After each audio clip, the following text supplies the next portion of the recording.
Good evening, friends. Welcome back to the history of Indian Christianity. భారతీయ క్రైస్తవ్యం యొక్క చరిత్ర. ఈ సెషన్స్కి మిమ్మల్ని అందరినీ ఆహ్వానిస్తా ఉన్నాం. We are so glad you are here. దేవుడు మనకిచ్చిన ఈ సమయాన్ని బట్టి దేవునికి వందనాలు చెల్లిద్దాం. We are so eagerly waiting for the first session. Last week we had the introduction. ఈరోజు చాలా ప్రాముఖ్యమైన సత్యాల్లోనికి మనం వెళ్ళబోతా ఉన్నాం. చరిత్ర సత్యం. చరిత్రను పట్టించుకోని వాళ్ళు సత్యాన్ని పట్టించుకోరు అనేది వాస్తవం. సో ఇప్పుడు మనం చరిత్ర పుటల్లోనికి వెళ్ళబోతా ఉన్నాం. కొన్ని విషయాలు మనకు కాకతాళీయంగా తెలుసుకున్న విషయాలు కొంచెం ఇప్పుడు క్వశ్చన్ చేయాల్సి వస్తుందేమో. ఈరోజు చాలా ప్రాముఖ్యమైనటువంటి అంశంలోనికి వెళ్ళబోతా ఉన్నాం. Let me invite our dear teacher doctor James Thaneti garu. James garu, thank you so much for joining అండి. యూ వెల్కమ్ అండి, thank you for having me. అలాగే let's welcome our dear brother Edward Williams. Good evening అన్న, thank you for joining. Good evening Johnny. Good evening James garu. Good evening అండి. నమస్తే. మీకు good morning. Yes, మీకు good morning. మనము ఆరంభించక ముందు ఈరోజు మీరు ప్రాముఖ్యంగా థామస్ క్రిస్టియన్స్ గురించి చెప్తానన్నారు. అసలు థామస్ క్రిస్టియన్స్ అనే టర్మ్ ఎలా వచ్చిందండి? And why are they called Thomas Christians? Okay, Thomas Christians అనేది ఒక టెక్నికల్ టర్మ్ అండి. అది ఐ థింక్ ఫస్ట్ టైం ముండాడని వాడాడు. అది పెద్ద వయసు లేదు, దానికి పెద్ద వయసు లేదు, ఆ పదానికి పెద్ద వయసు లేదు, ఆ ఎక్స్ప్రెషన్కి పెద్ద వయసు లేదు. అంతా కలిపి 50-60 సంవత్సరాలు ఉండొచ్చు. ఇది ఎవరిని గురించి అంటే సిరియన్ క్రిస్టియన్స్ గురించి అండి. వీళ్ళకి వేరే పేరు ఏంటంటే సిరియన్ క్రిస్టియన్స్. వేరే పేరు ఏంటంటే ఇది నాజరిన్ క్రిస్టియన్స్ అని కూడా అంటారండి. ఈ మధ్యన కొంతమంది ఏమి ఉపయోగిస్తారంటే ఫస్ట్ క్రిస్టియన్స్ అంటున్నారు. అది కూడా వినడానికి బాగానే ఉంటుంది. సో అది ఇందులో ఒక రకం ఉన్నారు, అది క్ననాయ క్రిస్టియన్స్ అని. ఈ కులంలో అదొక కులం. సో మీరు అడిగిన ప్రశ్నకి అంటే థామస్ క్రిస్టియన్స్ అంటే భారతదేశంలో కేరళ రాష్ట్రంలో కొంతమంది క్రైస్తవులు ఉన్నారు. వాళ్ళ యొక్క ప్రారంభాలు అంటే వాళ్ళ పూర్వీకులు తోమా యొక్క ప్రసంగాన్ని విని క్రైస్తవులయ్యారని నమ్ముతారు. కానీ దానికి ఒక టెక్నికల్ వర్డ్ చెప్పాను, సిరియన్ క్రిస్టియన్స్. వీళ్ళు ఒక చోట అంటే అప్పుడే ఎప్పుడో వచ్చారులేండి, వాళ్ళు లోకల్సే, దేశీలే. కానీ ఒకప్పుడు వీళ్ళు మైగ్రేట్ అయ్యి ఎక్కడి నుండో వలస వచ్చి ఇక్కడ సెటిల్ అయ్యారనమాట. ఎప్పుడు 3వ శతాబ్దంలోను 4వ శతాబ్దంలోను. ఈ 3వ శతాబ్దంలోను 4వ శతాబ్దంలో నుండి ఎక్కడి నుండి వచ్చారు? సిరియా నుండి కాదండి.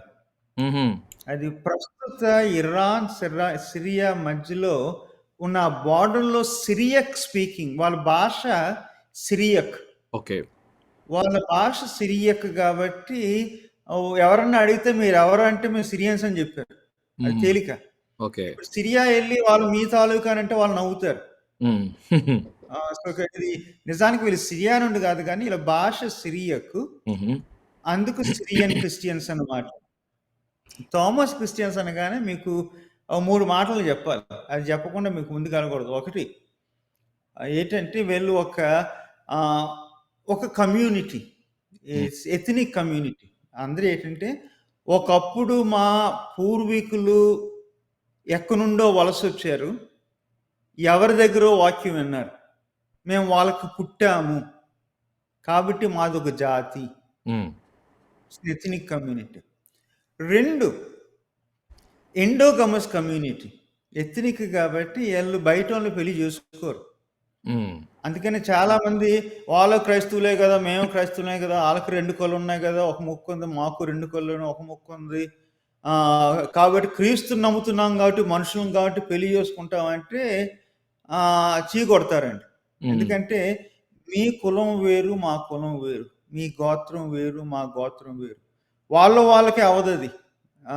కాబట్టి ఒక మాటలో చెప్పాలంటే వాళ్ళది ఒక జాతి. తర్వాత వాళ్ళ విశ్వాసం వేరు.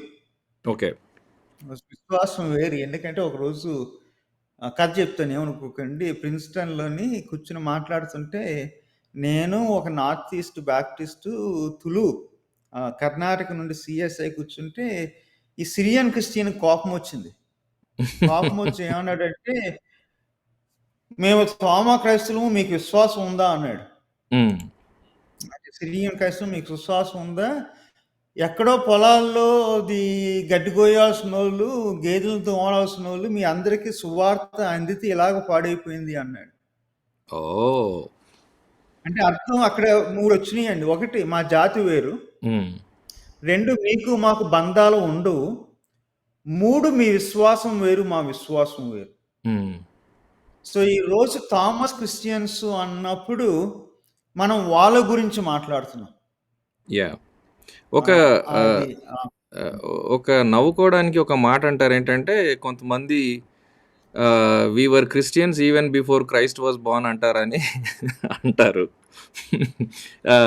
అయితే మీరు ఒక మాట ఉపయోగించారు, అది కొంచెం క్లారిటీ ఇస్తే బాగుంటుందేమో అని. కులం అనే మాట ఉపయోగించారు. అంటే అది సర్కాస్టిక్గా వాడారా, లేకపోతే వీళ్ళకు ఆ ఫీలింగ్స్, అంటే భారతదేశంలో కులము అని ఎలా వాడతారో అదే విధంగా వాడతారా? అలాగే వాడతారండి. చెప్తాను మీకు ఆనవాళ్ళు చెప్తాను. వెళ్ళి ఇలాగా మా ఇంట్లో అబ్బాయి ఉన్నాడు, మీ పిల్లని ఇస్తారా అంటే ఇవ్వనంటారు. ఎందుకంటే మీ కులం వేరు, మా కులం వేరు. పెళ్లి విషయంలో 2 వెరీ బ్యాడ్. ఇప్పుడు వాళ్ళ ఇంట్లో ఏమైనా ఫంక్షన్ జరుగుతుంది, పెళ్ళే జరుగుతుంది, లేకపోతే దినమే జరుగుతుంది. అలాంటప్పుడు కేరళలో ఉన్న మలయాళం మాట్లాడే దళిత క్రైస్తవులను ఎవరినన్నా పిలుస్తారా అంటే సహజంగా పిలవరండి. కొంతమంది పిలుస్తారేమో కానీ భోజనాలు కూడా కొంచెం దూరంగానే ఉంటారు. 2 మార్కర్స్. ఒకటేంటంటే పెళ్ళిళ్ళు చేయరు. 2 భోజనాలకి అంత ఎల్లరు, రానివ్వరు. వెళితే మటుకు గొప్పగా చెప్పుకుంటారు. ఏంటంటే ఆ దళిత వాడలో పెళ్ళికి పిలిచారు నన్ను, నేను కూడా భోజనం చేశాను అక్కడ అని చెప్పేసి. అది 2వ ఆనవాలండి. 3వ ఆనవాలు, అది పెళ్లి గురించి చెప్పినప్పుడు మా ఫ్రెండ్ సిరియన్ ఆర్థడాక్స్ చర్చిలో ప్రీస్టు సిఎస్ఐ చర్చికి చెందిన దళిత కూడా కాదు, నాన్ సిరియన్ అమ్మాయిని చేసుకుంటే సంఘం నుండి వెలివేశారు. ఇప్పుడు గురుకుల్లో అది పూణేలో టీచ్ చేస్తున్నాడు. అర్థమైంది కదా. అంత సీరియస్ అనమాట ఇది. మేము తోమా క్రైస్తవులు, నువ్వు బయట చేసుకున్నావు సిఎస్ఐ. అన్బిలీవబుల్. 3 ఏంటంటే కలిసి కప్పెట్టకూడదండి. ఇప్పుడు సమాధుల దొడ్లు ఉంటాయి కదా, ఆర్థడాక్స్ చర్చ్ చుట్టూ, తర్వాత సిరియన్ మలంకార, తర్వాత క్యాథలిక్ చర్చ్ చుట్టూ ఉన్న సమాధుల్లో బయట వాళ్ళని తీసుకొచ్చి కప్పెట్టకూడదు. కొన్ని సందర్భాల్లో కప్పెట్టిన ఆ యొక్క సమాధులను ఖాళీ చేసిన సందర్భాలు కూడా ఉన్నాయండి. ఎందుకంటే చచ్చిపోయిన తర్వాత కూడా మాకు ఇది పోదు అని చెప్పిన నమ్మకం. మేము బతుకున్న కులం ఉంది, చచ్చిపోయిన తర్వాత కులం ఉందని. అందుకనే ఆ పదాన్ని నేను కావాలని ఉపయోగించానండి. ఓకే, థ్యాంక్ యూ అండి. Thank you for the clarification. Please go ahead. మీరు ఈరోజు first session we are eagerly waiting for క్రైస్తవ్యం యొక్క ఆరంభాలు, అప్పటి నుండి మీరు మాట్లాడబోతున్నారని మా నమ్మకం. Please go ahead. తోమా క్రైస్తవుల గురించి, వాళ్ళ యొక్క ఆరంభాల గురించి చెప్పే ముందు మీకు ఒకటి చెప్పాలి. పోయిన వారం ఈ సెషన్ అయిపోయిన తర్వాత మీ కామెంట్స్ చూశాను. ఓకే, కామెంట్స్ చూశాను. అందుకు మీకు ఒకటి జ్ఞాపకం చేయాలనుకుంటున్నానండి. ఇది ఏంటంటే గుడి కాదు బడి. అర్థమైంది కదా. సో బడి చెప్తున్నాను కాబట్టి వీడేదో పంతులు గారు బడి చెప్పే ఈ వృత్తే అదని చెప్పేసి వినండి. నేను ప్రసంగం చేయడం లేదు, అది చేసేది వేరే చోట్ల, ఇప్పుడు కాదు. ఓకే, సో, అది మనసులో పెట్టుకోమని చెప్తున్నాను. రెండేంటంటే, ఎప్పుడైనా నేర్చుకోవాలి అంటే, మొదట వినాలి. అప్పుడు ప్రశ్నలడగాలి, వాదించాలి. వినకుండా వాదిస్తే నిజానికి మీ టైం వేస్ట్. నాకు కాదులేండి, మిగిలినోళ్ళు ఉన్నారు. ఓకే, అంతా కలిపి 300 మందికి ఒకరిద్దరు ఉంటారు ఇలాంటోళ్ళు. మేము వాదిస్తామని చెప్పేసి నిజానికి వాళ్ళకి వాళ్ళు ఉపయోగకరం కాదు, మిగిలినోళ్ళు కూడా ఉపయోగకరం కాదు. కాబట్టి ఓపికగా వినండి. 3 గుడి కాదు బడి అన్నాను, వాదించండి కానీ ముందు వినండి అన్నాను. 3 ఏంటంటే, నేను మీకు పురాణాలు చెప్పడం లేదు. వింటున్నారు కదా, నేను పురాణం చెప్పే కథకుని కాదు. అది వేరే చోట్లు ఉన్నాయి. వేరే చోట్ల మీకు ఆ రకాలు దొరుకుతారు. నేను మీకు ఇతిహాసం అల్లుతలేదు. యాహా బాగుంది చెప్పడానికి వినడానికి అని చెప్పేసి మీరు కూర్చుని అబ్బురుపోవడానికి నేను ఇతిహాసం చెప్పడం లేదు. ఇంకొకటి ఏంటంటే, నేను మీకు ప్రసంగం చేయడం లేదు. ఇందాక అన్నాను కదా, గుడి కాదు ఇది, బడి. ప్రసంగం చేయడం లేదు అంటే మీరు ఇది నమ్మండి, నా విశ్వాసం ఇది, వాళ్ళు ఇది నమ్మారు, అది రైటే చెప్పొచ్చు. కానీ కోణం వేరు.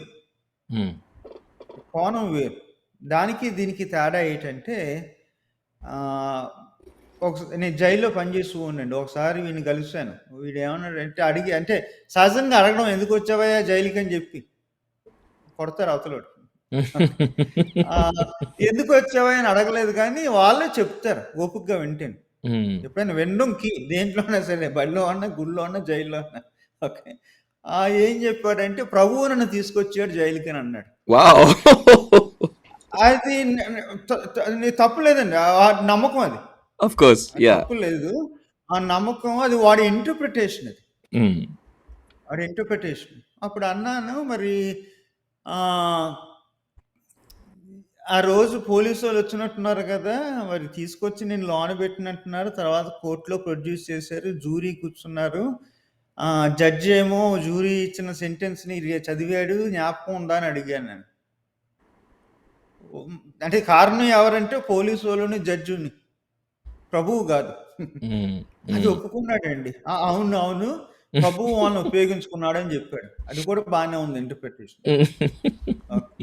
సో అప్పుడు అన్నాను, మరి ఎందుకు అది పోలీసు వాళ్ళు తీసుకెళ్లారు, కోర్టులో ప్రొడ్యూస్ చేశారంటే, మా గర్ల్ ఫ్రెండ్ చంపేస్తానని చెప్పాడు. అప్పుడు అన్నాను, చంపింది ప్రభువు కాదు, చంపింది ప్రభువు కాదు. సో నేను చెప్పింది ఉదాహరణ ఏంటంటే, నేను ప్రసంగాలు చేస్తే నా ఇంటర్ప్రిటేషన్ ఇస్తాను ఆ రీతిగా.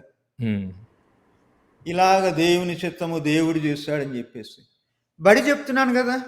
అవును, వాస్తవాలు బడి చెప్పినప్పుడు నేను ఏం చెప్పాలంటే, జరిగినప్పుడు ఆ క్రైమ్ సంగతి, విట్నెసెస్, టెస్ట్ మనీ, వీడి statement, jury deliberations, judge sentence, అవే నేను చూస్తానండి. ఎగ్జాక్ట్లీ, వాడు ఏమి నమ్మాడో కాదు. అవును. సో ఈ రోజు మీకు బడి చెప్పినప్పుడు మీరు ఏమి నమ్మారో నేను చెప్పను.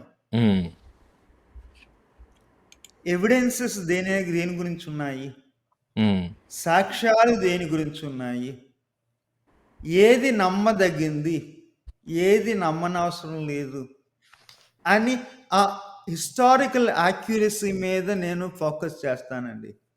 సో అందుకని అన్నాను ప్రసంగం కాదని చెప్పి.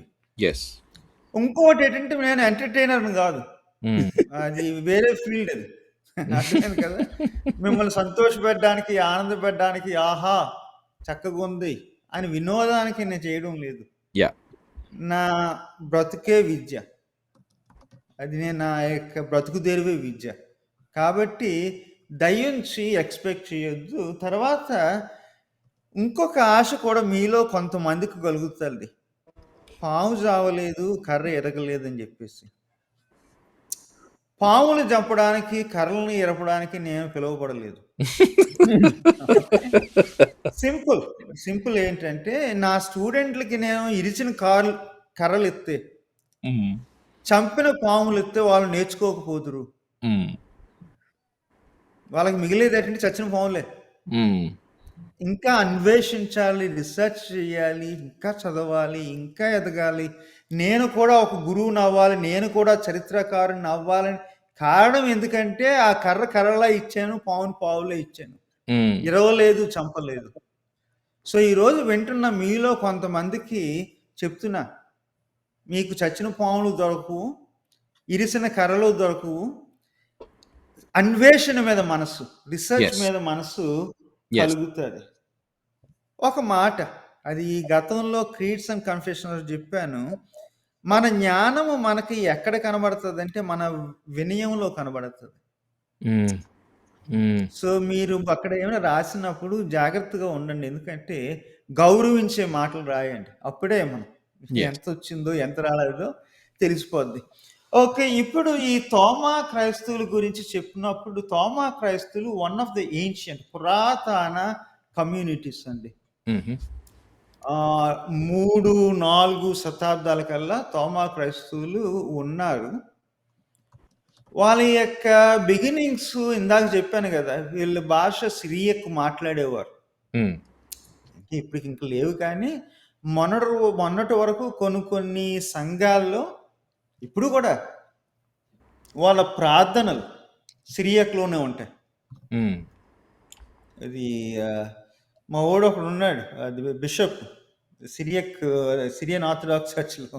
వాడు ప్రసంగం చేసినప్పుడు మొదట్లోని, చివరిలోను ఆ సిరియక్‌లో ఏదో మాట్లాడుతుంటాడు.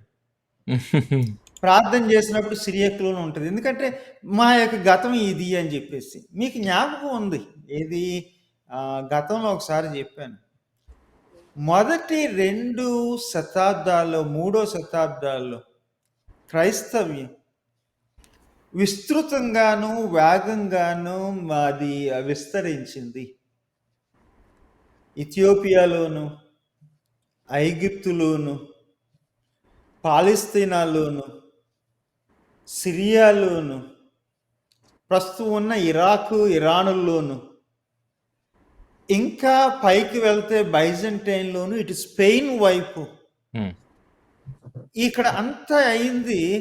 నమ్మకం ఏంటంటే ఇటు భారతదేశంలో కూడా అయింది. ఎలా విస్తృతం అయింది? ఒకటేంటంటే రహదారులు బాగుండేవి. ఒక చోట నుండి ఒకరు మనుషులు ప్రయాణాలు చేసేవారు. హ్మ్.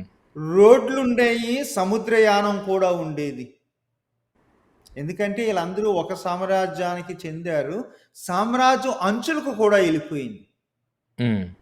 అంటే Yes. అన్నీ రోమా సామ్రాజ్యం లేదు గానీ, రోమా సామ్రాజ్యం యొక్క ప్రభావము, రహదారి, వ్యాపారాలు మిగిలిన చుట్టుప్రక్క ప్రాంతాల్లో కూడా ఉన్నాయి.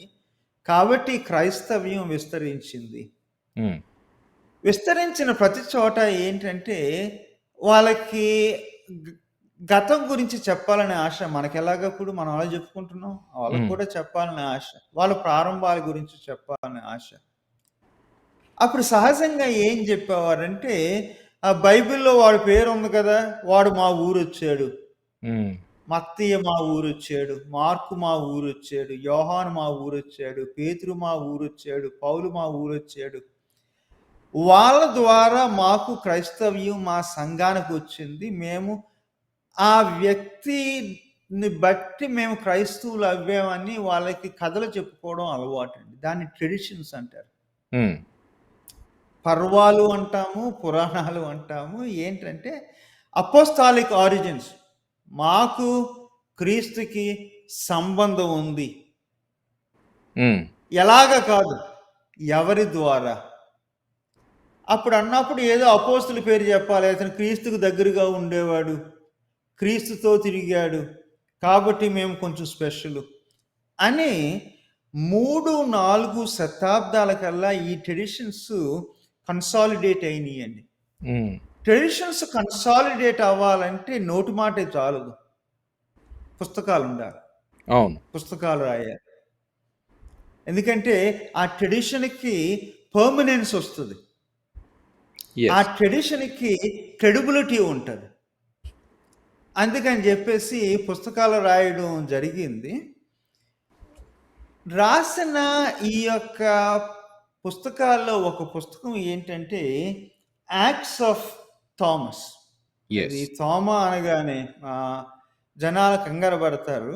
అది నిజానికి తన నిజమైన పేరు యూదా Thoma. Acts of Judas Thomas అంటారండి. ఓకే. ఎందుకు జూడస్ థామస్ అన్నారు? వాడి ఒరిజినల్ పేరు యూదా. ఓకే. అపోస్తుల్లోనే 3 యూదాలు ఉండేవారు. ఒకడు మనం ఎవరో పట్టించుకోం పాపవాడిని, యాకోబు కొడుకు యూదా. 2 అందరూ పట్టించుకుంటాం, అందరికీ కోపం చచ్చిపోయినా సరే ఇస్కరియోతు యూదా. ఓకే. ఇప్పుడు అర్మేనియన్స్కి కాల్వినిస్ట్ మీద కోపం వచ్చినా, కాల్వినిస్ట్ మీద అర్మేనియన్స్ కోపం వచ్చినా అనవసరంగా ఇస్కరియోతు యూదా పేరు తీసుకొస్తారు. ఓకే. ఆడి ఇస్కరియోతు యూదా. ఈ ఇద్దరు యూదాలతో కలపకుండా ఈ యూదా వేరు అని చెప్పడానికి ఈ 3వ యూదాని ఏమన్నారంటే థోమా అని అన్నారు. యూదా థోమా అని అన్నారు. ఎందుకు అంటే ఇంకో పేరు ఉంది వీడికి, దిద్దిమయ అంటే కవలుడు అని అర్థం. థోమా అన్న దిద్దిమయ అన్న తెలుగులో కవలుడు అన్న ఒకటి. వీడు ఎవరికి కవలుడు మనకు తెలియదు, ఎవరికో కవలుడు. ఓకే. కానీ ఈ యాక్ట్స్ ఆఫ్ థామస్ మీద ఎవరు మన క్రిస్టఫర్, వాడి ఇది జ్ఞాపకం పేరు, గుడ్ ఫ్రెండ్ అండి, వాడు ఎక్స్పర్ట్, న్యూ టెస్ట్మెంట్ టీచ్ చేస్తాడు. వాడు ఏమంటే దిద్దిమయ అని ఎందుకు అనేవారంటే వీడు పోలికలు కొంచెం కాస్త కోస్త యేసయ్యలా ఉండే, యేసుక్రీస్తులా ఉండే. ఓకే. అంటే తల తెలీదు, ముక్కు తెలీదు, కళ్ళు తెలీదు, లేకపోతే అది ఎక్కడో పోలికలు దిద్దుమయ్యలా ఉంటాయి, అదొక కారణం అవ్వచ్చు అని అంటాడండి. 2 ఏంటంటే వాళ్ళ వృత్తి వీడి వృత్తి ఒకటే. యోసేపు గారి వృత్తి వడ్రంగు వాడు, ఈడి వృత్తి కూడా వడ్రంగు వాడు. కాస్త కోస్త బిల్డింగ్లు కట్టడం వాళ్ళకే తెలుసు, వీళ్ళకే తెలుసు. రాళ్ళు కొట్టడం, ప్లాన్లు వేయడం, ఇల్లు కట్టడం. సో అందుకు కూడా వీడిని కవలోడు అనేవారు. అంటే కవలోడని కాదు, కవలోళ్ళ ఉన్నాడనో కవలోళ్ళ పని చేస్తున్నాడని చెప్పేసి వీడికి థోమా అనే ఒక టైటిల్ కలిపారండి. ఓకే. అందుకు జూడస్ థామస్ అయ్యాడనమాట మన లెక్కల్లో. ఓకే. సో వాడు చేసిన దాని గురించి యాక్ట్స్ ఆఫ్ థామస్ అంటే ఆ థోమా యొక్క కార్యములు అనే ఒక పుస్తకం రాయబడింది. ఎప్పుడంటే 3వ శతాబ్దంలో రాయబడిందండి. ఎవరు రాశారు? ఓకే. ఎవరు రాశారంటే ఈ ఎడెస్సాలో ఉన్న ఈ సిరియక్ స్పీకింగ్ కమ్యూనిటీ. ఓకే. ఎడెస్సాలో ఉన్న క్రైస్తవులు ఉన్నారు కదా, వాళ్ళు ఏమన్నారంటే ఈ థోమా మా దగ్గరకు వచ్చాడు, సువార్త ప్రకటించాడు, క్రీస్తుని పరిచయం చేశాడు, మేము క్రైస్తవులము తనను బట్టి అయ్యాము అని చెప్పేసి వాళ్ళు క్లెయిమ్ చేశారు. చెప్పాను కదా, ప్రతి చోట క్లెయిమ్ చేసేవారు. ఫస్ట్ సెంచరీలో నేను పేతురుకు చెందాను, పౌలుకు చెందాను అని చెప్పారు కదా, అలాగా 3rd సెంచరీలో మేము థోమాకు చెందాము, మేము మార్కుకు చెందాము అని క్లెయిమ్ చేసి వాళ్ళు రాశారు. సిరియక్లో రాశారు, తర్వాత గ్రీక్లోకి ట్రాన్స్లేట్ చేశారు. ఎందుకంటే ఇది ఏ పుస్తకమైనా అలెగ్జాండ్రియాలో కాస్త కోస్త చదివేవాళ్ళు కావాలి. ఓకే. యాంటియోక్, అలెగ్జాండ్రియా స్టాంప్ పడాలి. ఇప్పుడు ఆక్స్ఫర్డ్ యూనివర్సిటీలో, కేంబ్రిడ్జ్ యూనివర్సిటీలో నా పుస్తకం గురించి ఎవరో సైట్ చేశారని చెప్పుకుంటారు కదా కొంతమంది, అలాగా అలెగ్జాండ్రియాలో మేము రాసిన పుస్తకాన్ని చదివారు, నమ్మారని చెప్పేసి చెప్పించుకోవడానికి మన గ్రీకులోని. సో అలెగ్జాండ్రియా కూడా వెళ్ళారు, వాళ్ళు కూడా చదివారు. చదివిన తర్వాత వాళ్ళు చెప్పిన మాట అంత బాగాలేదు. అది ఓకే. ఇటు ఎసుబియస్ కానీ, జెరోమ్ కానీ, వీళ్ళు తర్వాత ఇంకొకడు అలెగ్జాండర్ ఉంటాడు, వాడు కానీ అలా అన్నారు, ఇది కల్పితం అని అన్నారు. అందుకనే దీనికి ఫైనల్ కంటెస్టెంట్ బైబిల్లో కూడా పెట్టాలని చెప్పి ఆశింతే వాళ్ళు అన్నారు, ఇది కల్పితమైన పుస్తకాలు, బైబిల్లో పెట్టము. క్రీస్తు సమయానికి దీనికి దరిదాపు ఎంత 200 పైచిలకు సంవత్సరాల గ్యాప్ ఉంది, కాబట్టి బైబిల్లో పెట్టమని చెప్పి దానిని పక్కకు పెట్టడం జరిగిందండి. సో ఆ పుస్తకాన్ని పెట్టుకున్నారు. అదొక ఎవిడెన్స్ అన్నమాట. ఏమంటారంటే అది వాళ్ళ నమ్మకానికి ఎవిడెన్స్. తోమా వచ్చాడనే దాని కాదు కానీ తోమా వాళ్ళ దగ్గరికి వచ్చాడు అన్న దానికి ఎవిడెన్స్. వాళ్ళు ఆ పుస్తకంలో ఇంకొక కొంచెం కథ కలుపుతారు. ఎందుకంటే అప్పటికే 2వ శతాబ్దం చివరిలోను 3వ శతాబ్దం చివరిలోను వాళ్ళలో కొంతమంది కేరళలో వలస వచ్చి సెటిల్ అయిపోయారు. కేరళలో ఉన్న క్రైస్తవులు కూడా సిరియకు మాట్లాడుతున్నారు. కేరళలో ఉన్న క్రైస్తవుల నమ్మకాలు కూడా వాళ్ళ నమ్మకాల్లో ఉన్నాయి. అది మొన్న ఒకసారి ఎడ్వర్డ్ గారు అడిగారు, నెస్టోరియన్ క్రిస్టియన్స్ అని అంటారు కదా అని చెప్పేసి. సో నెస్టోరియస్ 4వ శతాబ్దానికి వచ్చినప్పుడు వాళ్ళు ఆ నమ్మకాన్ని కలిగి ఉన్నారు. ఆ తర్వాత మారేళ్ళండి, అది వేరే విషయం. కానీ అక్కడ నుండి వచ్చిన వాళ్ళు కేరళలో ఉన్న వాళ్ళు కూడా దాన్ని నమ్మారు. ఇప్పుడు అందరికీ ప్రశ్న ఏంటంటే ఆ కేరళలో ఉన్న సంఘానికి ఎడిస్సాలో ఉన్న సంఘానికి ఉన్న సంబంధం ఏంటి? ఒక ఎక్స్ప్లెనేషన్ ఏంటంటే వలస, అక్కడ వాళ్ళు ఇక్కడికి వచ్చారు, అది ఒకటి. 2 ఏంటంటే అక్కడ ఇక్కడ కూడా తోమాయే ప్రచారం చేశాడు, సువార్త చేశాడు, పరిచర్య చేశాడు. సో మాది ఒకే భాష రైటే, ఒకే జాతి రైటే, ఒకే అపోస్తులుడు అని ఆ పుస్తకంలో రాయబడి ఉందండి. ఆ పుస్తకాన్ని మనం కథలుగా చెప్పుకుంటాము, చదవడానికి బాగుంటుంది, చదవండి. వింటున్న ప్రతి ఒక్కరూ సరే అందరూ కూడా టైం తీసుకుని ఈ తోమా యొక్క కథ చదివినప్పుడు మర్చిపోకండి. కల్పితమే కానీ కొన్ని వాస్తవానికి ప్రతిబింబం అంటాను, రిఫ్లెక్షన్స్ ఉంటాయి అక్కడ. ఎందుకంటే ఇండియాలో ఏం జరుగుతుందో వాళ్ళకి తెలుసు. వెళ్ళి వస్తున్నారు కదా జనాలు, ప్రయాణాలు చేస్తున్నారు కదా. అప్పటి వరకు వాళ్ళ చరిత్ర తెలుసు, ప్రయాణాలు వలసలు జరుగుతున్నాయి కాబట్టి తెలుసు. కాబట్టి కాస్త కోస్త కొన్ని వాస్తవాలు ఉంటాయి. ఏంటి ఈ వాస్తవాలకు ఆనవాళ్ళు ఏంటి అంటున్నానంటే చెప్తాను. ఒకటి, అక్కడ ఆ పుస్తకంలో భారతదేశంలో పెళ్ళిళ్ళు ఎలా జరుగుతాయో ఉంటాయి. పెళ్లి జరిగింది, ఓకే, అది మన కేరళలో జరిగిన పెళ్ళిలాగే ఉంటుంది. కానీ దానికి లింక్ కనెక్షన్ ఏంటంటే ఇంకొక ఆనవాళ్ళు ఏంటంటే ఎవరో గుండాఫరస్ అని ఒక రాజు ఉంటాడు. ఆ రాజు ఉన్నప్పుడు గుండాఫరస్ అక్కడ ఒక రోజుల్లో ఇక్కడ ఉన్నాడు, పర్తియా యొక్క చక్రవర్తి పుస్తకంలో కూడా ఉన్నాడు అని అది 2వ ఇదండి. ఓకే. 3 ఏంటంటే భారతదేశంలో ఈ యూదా తోమా హతసాక్షి అయ్యి కప్పెట్టబడ్డాడు. 390 ఆ ప్రాంతం, అది 290 390 అది 394 ఆ ప్రాంతంలో వాళ్ళు ఏం చేస్తారంటే ఈ తోమా యొక్క శరీరాన్ని తీసి, ఇప్పుడు టర్కీ ఉంది, టర్కీలో టార్ఫా అనే ప్రాంతంలో మరలా భూస్థాపన చేస్తారు. మరలా అది మరీ అపోస్తుల్ని టర్కీలో పెట్టడం ఏంటని చెప్పేసి అక్కడ నుండి తీసుకెళ్ళి రోము దగ్గర ఇటలీలో ఎక్కడో మళ్ళా భూస్థాపన చేస్తారు. సో ఒకే ఖాయం 3 సమాధులు.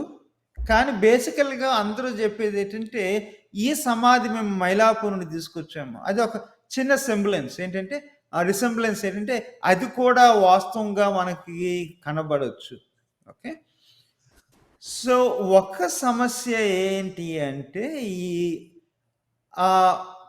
ఈ పుస్తకంలో కాదు కానీ పాటల్లో ఉంటుంది ఏంటంటే క్లియర్గా, అది గతంలో మొన్న నిజంలాగా చెప్పారు అందరూ. తోమా వచ్చాడు 52వ సంవత్సరం, క్రీస్తు శకం 52లో వచ్చాడని అంటారు. కానీ గుండాఫరస్ గారు 51లో చచ్చిపోయాడు. ఓకే. ఓకే. గుండా ఫరస్ గారు 51లో చచ్చిపోయిన తర్వాత గుండా ఫరస్ గారి ఇంట్లో పెళ్ళేంటి? గుండా ఫరస్ గారి యొక్క ఇంట్లో ఎవరికో ఒంట్లో బాగోపోవడం ఏంటి? తోమా ఓ చచ్చిపోయిన తర్వాత వచ్చి మళ్ళీ వాడి దగ్గరికెళ్ళడం ఏంటి? డేట్లు సెట్ కావడం లేదు. ఆడు 51లో చచ్చిపోవడం, ఈయనేమో 52లో రావడం. రెండవ సమస్య ఏంటంటే, ఇందులో ఈ పుస్తకంలో వచ్చినప్పుడు కొడంగలూరు, క్రాంగనూరు అంటాం. స్టైలిష్‌గా ఇంగ్లీష్‌లో. క్రాంగనూరు వచ్చాడని చెప్పేసి అంటారు. గొండా ఫరస్సు క్రాంగనూరులో మహారాజా? కాదు. పర్తియాలో ఎక్కడో. తన యొక్క ఆనవాళ్ళు ఎక్కడ ఉన్నాయి అంటే పాకిస్తాన్‌లో ఉన్నాయి. ఓకే. సింధు ప్రాంతంలో ఉన్నాయి. ఆఫ్ఘనిస్తాన్‌లో ఉన్నాయి. అక్కడే మన గుండా ఫరసు పరిపాలన చేశాడు. ఓకే. తర్వాత తక్సీలా అనే భాగం అంటే ఇది పాకిస్తాన్‌లో ఉంది. తక్సీలా అనేది తనకి ఒక ముఖ్య కేంద్రం. తాను అక్కడ ఉండేవాడంట. అంటే పెళ్ళిళ్ళైనా, ఒంట్లో బాగోపోయినా, చావులైనా ఎక్కడ జరిగి ఉంటది? ఆ టక్సీలా అంటే మనకి తెలుగులో ఉంది తక్షశీల అనేదో ఉంటదది. ఆ! అక్కడ జరుగుతది. కేరళ వచ్చి పెళ్లి చేయడు. కేరళ వచ్చి మంచం ఎక్కడు. కేరళ వచ్చి చచ్చిపోడు. ఆళ్ళ తమ్ముడు చచ్చిపోడు. అది ఈ తోమా ఈ యాక్షన్ కార్యాల్లో ఉన్నది వాస్తవం అయితే అంటే గుండా ఫరస్ దగ్గరికి వెళ్ళాడు, తనని కలిశాడు, తనకి ఇల్లు కడతానని కాంట్రాక్ట్ తీసుకున్నాడు. ఇవి ఉన్నాయి కదా! అది వాస్తవం అయితే తోమా మొట్టమొదటి ఎక్కడికి వెళ్ళాడు? పంజాబ్. మన లెక్కల్లో ప్రస్తుతం పాకిస్తాన్. అది మనలో చాలా మంది కోపం వచ్చేది. బాబోయ్ ఎక్కడికి వచ్చినా అక్కడ పంపించేస్తున్నారు అని చెప్పి. కానీ మన హిస్టరీ ప్రకారం వెళ్ళామంటే అక్కడికే వెళ్తుంది అది. పర్షియా అది. ఓకే. సో అక్కడ నుండి అక్కడికి వెళ్ళాడు. అది ఒక ఆనవాలు. రెండోది ఏంటంటే యాక్ట్స్ ఆఫ్ థామస్ బుక్ ఉంది కదా ఈ పుస్తకం. తోమా యొక్క కార్యంలోని ఒక క్లూ ఇస్తాడు. సిరియాకులోని ఏమంటాడంటే సద్రుక్ అని చెప్పేసి అంటాడు. గ్రీకు ట్రాన్స్లేషన్ లో ఆంధ్ర పోలీస్ అని అంటాడు. పోలీస్ అంటే ఏంటి? నగరం. ఆంధ్ర అంటే ఏంటి? చాలా మంది శ్రద్ధ పడతారు. ఓకే. ఇది ఆంధ్రులకి ఆ రోజుల్లో నగరాలు ఉండేవి అని చెప్పేసి. ఓకే. అది వాస్తవం. ఎందుకంటే వీళ్ళలో కొంచెం తెలివైన వాళ్ళు ఉండేవాళ్ళు, మూర్ఖులు ఉండేవాళ్ళు, పాలించే వాళ్ళు ఉండేవారు. వీళ్ళు ప్రస్తుతం ఉన్న భారత ఉపఖండంలో చాలా భాగాలని పాలించారు. దానికి ఒక క్లూ ఇస్తాడేమంటే దానిని పట్టణం ఏదో అని అంటారండి. పాట్నా, బీహార్. సో బీహార్లో ఎవరు మిగలలేదు. మా దగ్గరికి తోమా వచ్చాడు, మేము అందుకు క్రైస్తువులు అయ్యామని చెప్పేసి. కానీ పాకిస్తాన్లో ఉన్న సింధు ప్రాంతంలో మొన్నటి వరకు కూడా అంటే ఈ రోజు వరకు కూడా అది నమ్మకం ఉంది ఏంటంటే అక్కడికి తోమా వచ్చాడని నమ్మకం ఉంది. సో తోమా అనేవాడు వచ్చుంటే ఎవరి టైంలో గొండా ఫరస్ టైంలో వచ్చుంటే అది 51 ముందు వచ్చి ఉండాలి. 52 తర్వాత 52లో కాదు. అర్థమైంది కదండి. రెండు ఏంటంటే గుండా ఫరస్కి తనకి కనెక్షన్ ఉందంటే ఎక్కడో పాకిస్తాన్లోకి రావాల్సి వచ్చింది ఉండొచ్చు, లేకపోతే ఆఫ్ఘనిస్తాన్కి రావాల్సి వచ్చింది. ఎందుకంటే అక్కడే గుండా ఫరస్ యొక్క సంస్థానం, కేరళ కాదు. ఇది సో రెండు చెప్పిన తర్వాత అది ఇంకొక ఎవిడెన్స్, ఇది రిటర్న్ ఎవిడెన్స్ ఏంటంటే సెంట్ జెరోము, ఈవెన్ సెంట్ ఎస్యుబిఎస్. సెంట్లు అన్న పదాలు తీసేస్తాను ఎందుకంటే సెంట్ అనగానే అది చెప్పింది నిజం అనుకుంటారు మీరు. అది తీసేస్తాను ఎందుకంటే సెయింట్స్ అయినా సరే వాళ్ళు సెయింట్స్ చేశారు కాబట్టి సెయింట్స్ అయ్యారు. రెండు ఏంటంటే వాళ్ళు విన్నది రాశారు. ఓకే. ఫస్ట్ సెంట్ ఎఫ్రాయిము ఎడిస్తా నుండి వచ్చాడు. తను క్లియర్గా రాస్తాడు 4వ శతాబ్దంలో తోమా భారతదేశం వెళ్ళాడు అని చెప్పేసి.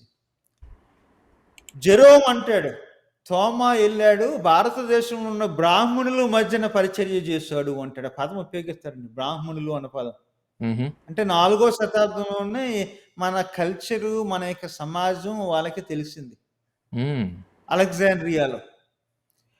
తర్వాత యేసుబిఎస్ ముందు చెప్తాడేంటంటే, ఈ కథలన్నీ నేను నమ్మను గానీ, తోమా భారతదేశం ఎళ్ళే ఉంటాడు అని చెప్పి రాశాడు. ఓకే. ఇది ఎప్పుడు జరిగిన దరిదాపు 250, 300 సంవత్సరాల క్రితం చెప్పిన మాటలండి. హుహు. విన్న మాట. ఎస్ఓబిఎస్ ఎలా చెప్పాడు అంటే, తనకి ఒక గురువు ఉన్నాడు. పాంటేనియస్ అని. పాంటేనియస్ ఎక్కడో కళ్యాణ్ అనే ప్రాంతానికి వచ్చాడంట. కళ్యాణ్ అనే ప్రాంతానికి వచ్చినప్పుడు అక్కడ కొంతమంది క్రైస్తవులు కనబడ్డారంట. Is it Bombay Kalyan? అక్కడికి వస్తున్నానండి నెక్స్ట్. మీరు ఓకే. ఒక పాయింట్ ముందుకెళ్ళిపోయారు. ఓకే. అది అది కళ్యాణ్. అక్కడ వీళ్ళు హీబ్రూ మాట్లాడుతున్నారంటే వాళ్ళ మధ్యనేమో మత్తయి సువార్త హీబ్రూ ట్రాన్స్లేషన్ ఉందంట. హీబ్రూ భాషలో, అంటే వాడు రాసిన గ్రీక్ అయినా అప్పుడు ట్రాన్స్లేట్ చేసుకున్నారు. అంటే వీళ్ళు సిరియక్ కాదు. హ్మ్. సో అడిగాడు, ఇదిగో మీరు ఎలాగొచ్చారు, మీకు క్రైస్తవ్యం ఎలాగొచ్చిందంటే, వీళ్ళు ఎలాగొచ్చారో చెప్పలేదు కానీ వీళ్ళకి క్రైస్తవ్యం ఎలాగొచ్చిందంటే బర్తోమానుడు వచ్చిందని చెప్పారు. హ్మ్. బర్తోమా అనగానే మన ప్యాంటేనియస్ గారికి బర్తలోమియో జ్ఞాపకం వచ్చాడు. హుహు. నిజానికి తోమాని సెయింట్ థామస్ అన్నానికి మార్తోమా అంటారు. అవును. సో వాళ్ళ మావిడికి బాగా ఎలా వినబడిందో, ఆ! లేకపోతే వాళ్ళ మావిడికి బాగా అర్థమైందో తెలియదు కానీ, సో మార్తోమాల్లా బార్తోమా అయ్యాడు. వాడు అనుకున్నాడు బర్తలోమియో వెళ్ళాడు అని అనుకున్నాడు. ఓకే. సో ఎస్సుబిఎస్ అంటాడు, ముద్దబ్బాయి నువ్వు తెలివైనోడివే కానీ, అంటే నేను నా భాషలో చెప్తున్నానండి. హ్మ్. ప్యాంటేనియస్ తెలివైనోడే కానీ పొరపాటున మార్తోమాని బర్తోమాగా విన్నాడు. అక్కడికి వెళ్ళింది తోమా అవ్వచ్చు, ఎందుకంటే మిగిలిన వాళ్ళు అంటున్నారు కదా ఎడిస్సాలోని బర్తలోమియా కాదు అని అంటాడు. కారణం ఏంటంటే అరేబియాలో ఆల్రెడీ కొంతమంది క్రైస్తవులు ఏమంటున్నారంటే, బర్తలోమియా మా మధ్యకు వచ్చాడు, మా మధ్యన పరిచర్య చేసి సువార్త చేసి హతసాక్షి అయి చనిపోయాడు అని అరేబియాలో అంటున్నారు. సో ఎస్ఓబిఎస్ హిస్టారియన్ ఏమంటాడంటే, ఒకే మనిషి 2 చోట్ల ఎలా చస్తాడు, హ్మ్. అది జరగదు, ఉన్నది ఒక ప్రాణం. సో ఇది ఇండియాలో కాదు, అరేబియా వెళ్ళి ఉంటాడు. ప్యాంటేనియస్కి అర్థం కాలేదు. దాన్ని ఎస్ఓబిఎస్ కరెక్ట్ చేస్తే జెరోమ్ తీసుకుని అవును అవును అని చెప్పేసి ఇండియా కలిపి ఇంకొక డీటెయిల్ కలుపుతారు బ్రాహ్మణులను. హుహు. అర్థమైంది కదండి. సో ఇక అందరూ చదువుతున్నారు, ఒకరి గురించి ఒకరు చదువుతున్నారు, మిగిలిన కల్చర్స్ గురించి చదువుతున్నారు. వీళ్ళు గుడ్డోళ్ళు కాదు. ఇంట్రెస్టింగ్. హ్మ్. సో ఇది తను ప్యాంటేనియస్ అప్పుడు కళ్యాణ్ అని చెప్పేసి అన్నప్పుడు ఒక 3 క్లూస్ ఇస్తారు జనాలు. హ్మ్. ఒక క్లూ ఏంటంటే సింధ్, పాకిస్తాన్. యెస్. రెండో క్లూ మహారాష్ట్ర, బొంబే దగ్గర కళ్యాణ్. ఓకే. రెండో క్లూ. మూడో క్లూ కర్ణాటకలో ఏదో కళ్యాణ్ అనే పేరు మీద ఇంకొక ఊరు ఉందంటండి. కళ్యాణపురమో ఏదో మరి తెలీదు. అది ఉందంట. సో అందరికీ కర్ణాటక ఫేవరబుల్గా ఉంటుంది. ఎందుకు చెప్పండి? వీళ్ళు నమ్మే కేరళకి దగ్గరగా ఉంది కదా. హ్మ్. వీళ్ళు నమ్మే గుండా ఫాల్స్‌కి దూరం ఉన్న సంగతులు జ్ఞాపకం మర్చిపోతారు. అర్థమైంది కదా. సో కర్ణాటక అవ్వచ్చు అని చెప్పేసి అంటారు. అది అవ్వచ్చు కూడా. నాలుగో ఎక్స్‌ప్లనేషన్ ఏంటంటే, కళ్యాణ్ అంటే అర్థం ఏంటంటే అందరూ సంతోషంగా ఉండే చోటు. హ్మ్. సో ఈ ప్యాంటేనియస్ గారు వెళ్ళినప్పుడు ఆ గుడిలో అందరూ సంతోషంగా ఉన్నారు ఆ పూట. కొత్త అయ్య గారు వచ్చారు, మిషనరీ గారు. హ్మ్. ఎక్కడో అలెగ్జాండ్రియా నుండి మహా మేధావి వచ్చారంటే వీళ్ళు ఇండియాలో నవ్వుతారు కదా. చక్కగా నవ్వారు, సంతోషంగా కనబడ్డారు. మరి అంటే ఏంటి అంటే వాళ్ళు ఏమంటారంటే దాన్నే కళ్యాణం అంటారని అన్నారు. ఓకే. సో అది వాళ్ళ మూడో తెలీదు, వాళ్ళ ప్లేసో తెలీదు, హ్మ్. వాళ్ళ భావనో తెలీదు, వాళ్ళున్న స్థలమో తెలీదు. హ్మ్. కానీ ఎక్స్‌ప్లనేషన్స్ ఏంటంటే అయితే సింధ్ అవ్వచ్చు, లేకపోతే బొంబాయి దగ్గర ఉన్న కళ్యాణ్ అవ్వచ్చు, లేకపోతే కర్ణాటకలో ఉన్న ఏదో కళ్యాణ్ అనే ప్రాంతం ఉందంటే అది అవ్వచ్చు అని చెప్పేసి అది ఒకటండి. సో ఇంత చెప్పిన తర్వాత మీకు అప్పుడు ప్రశ్న వస్తది. మరి క్రాంగనూరు అంటారు. పక్కన పెట్టద్దు. ఉమ్, ఓకే. మరి 7 సంఘాలు కట్టాడు కదా తోమా, కేరళ రాష్ట్రంలోను, తమిళనాడులోను, పక్కన పెట్టద్దు. ఉమ్, ఓకే.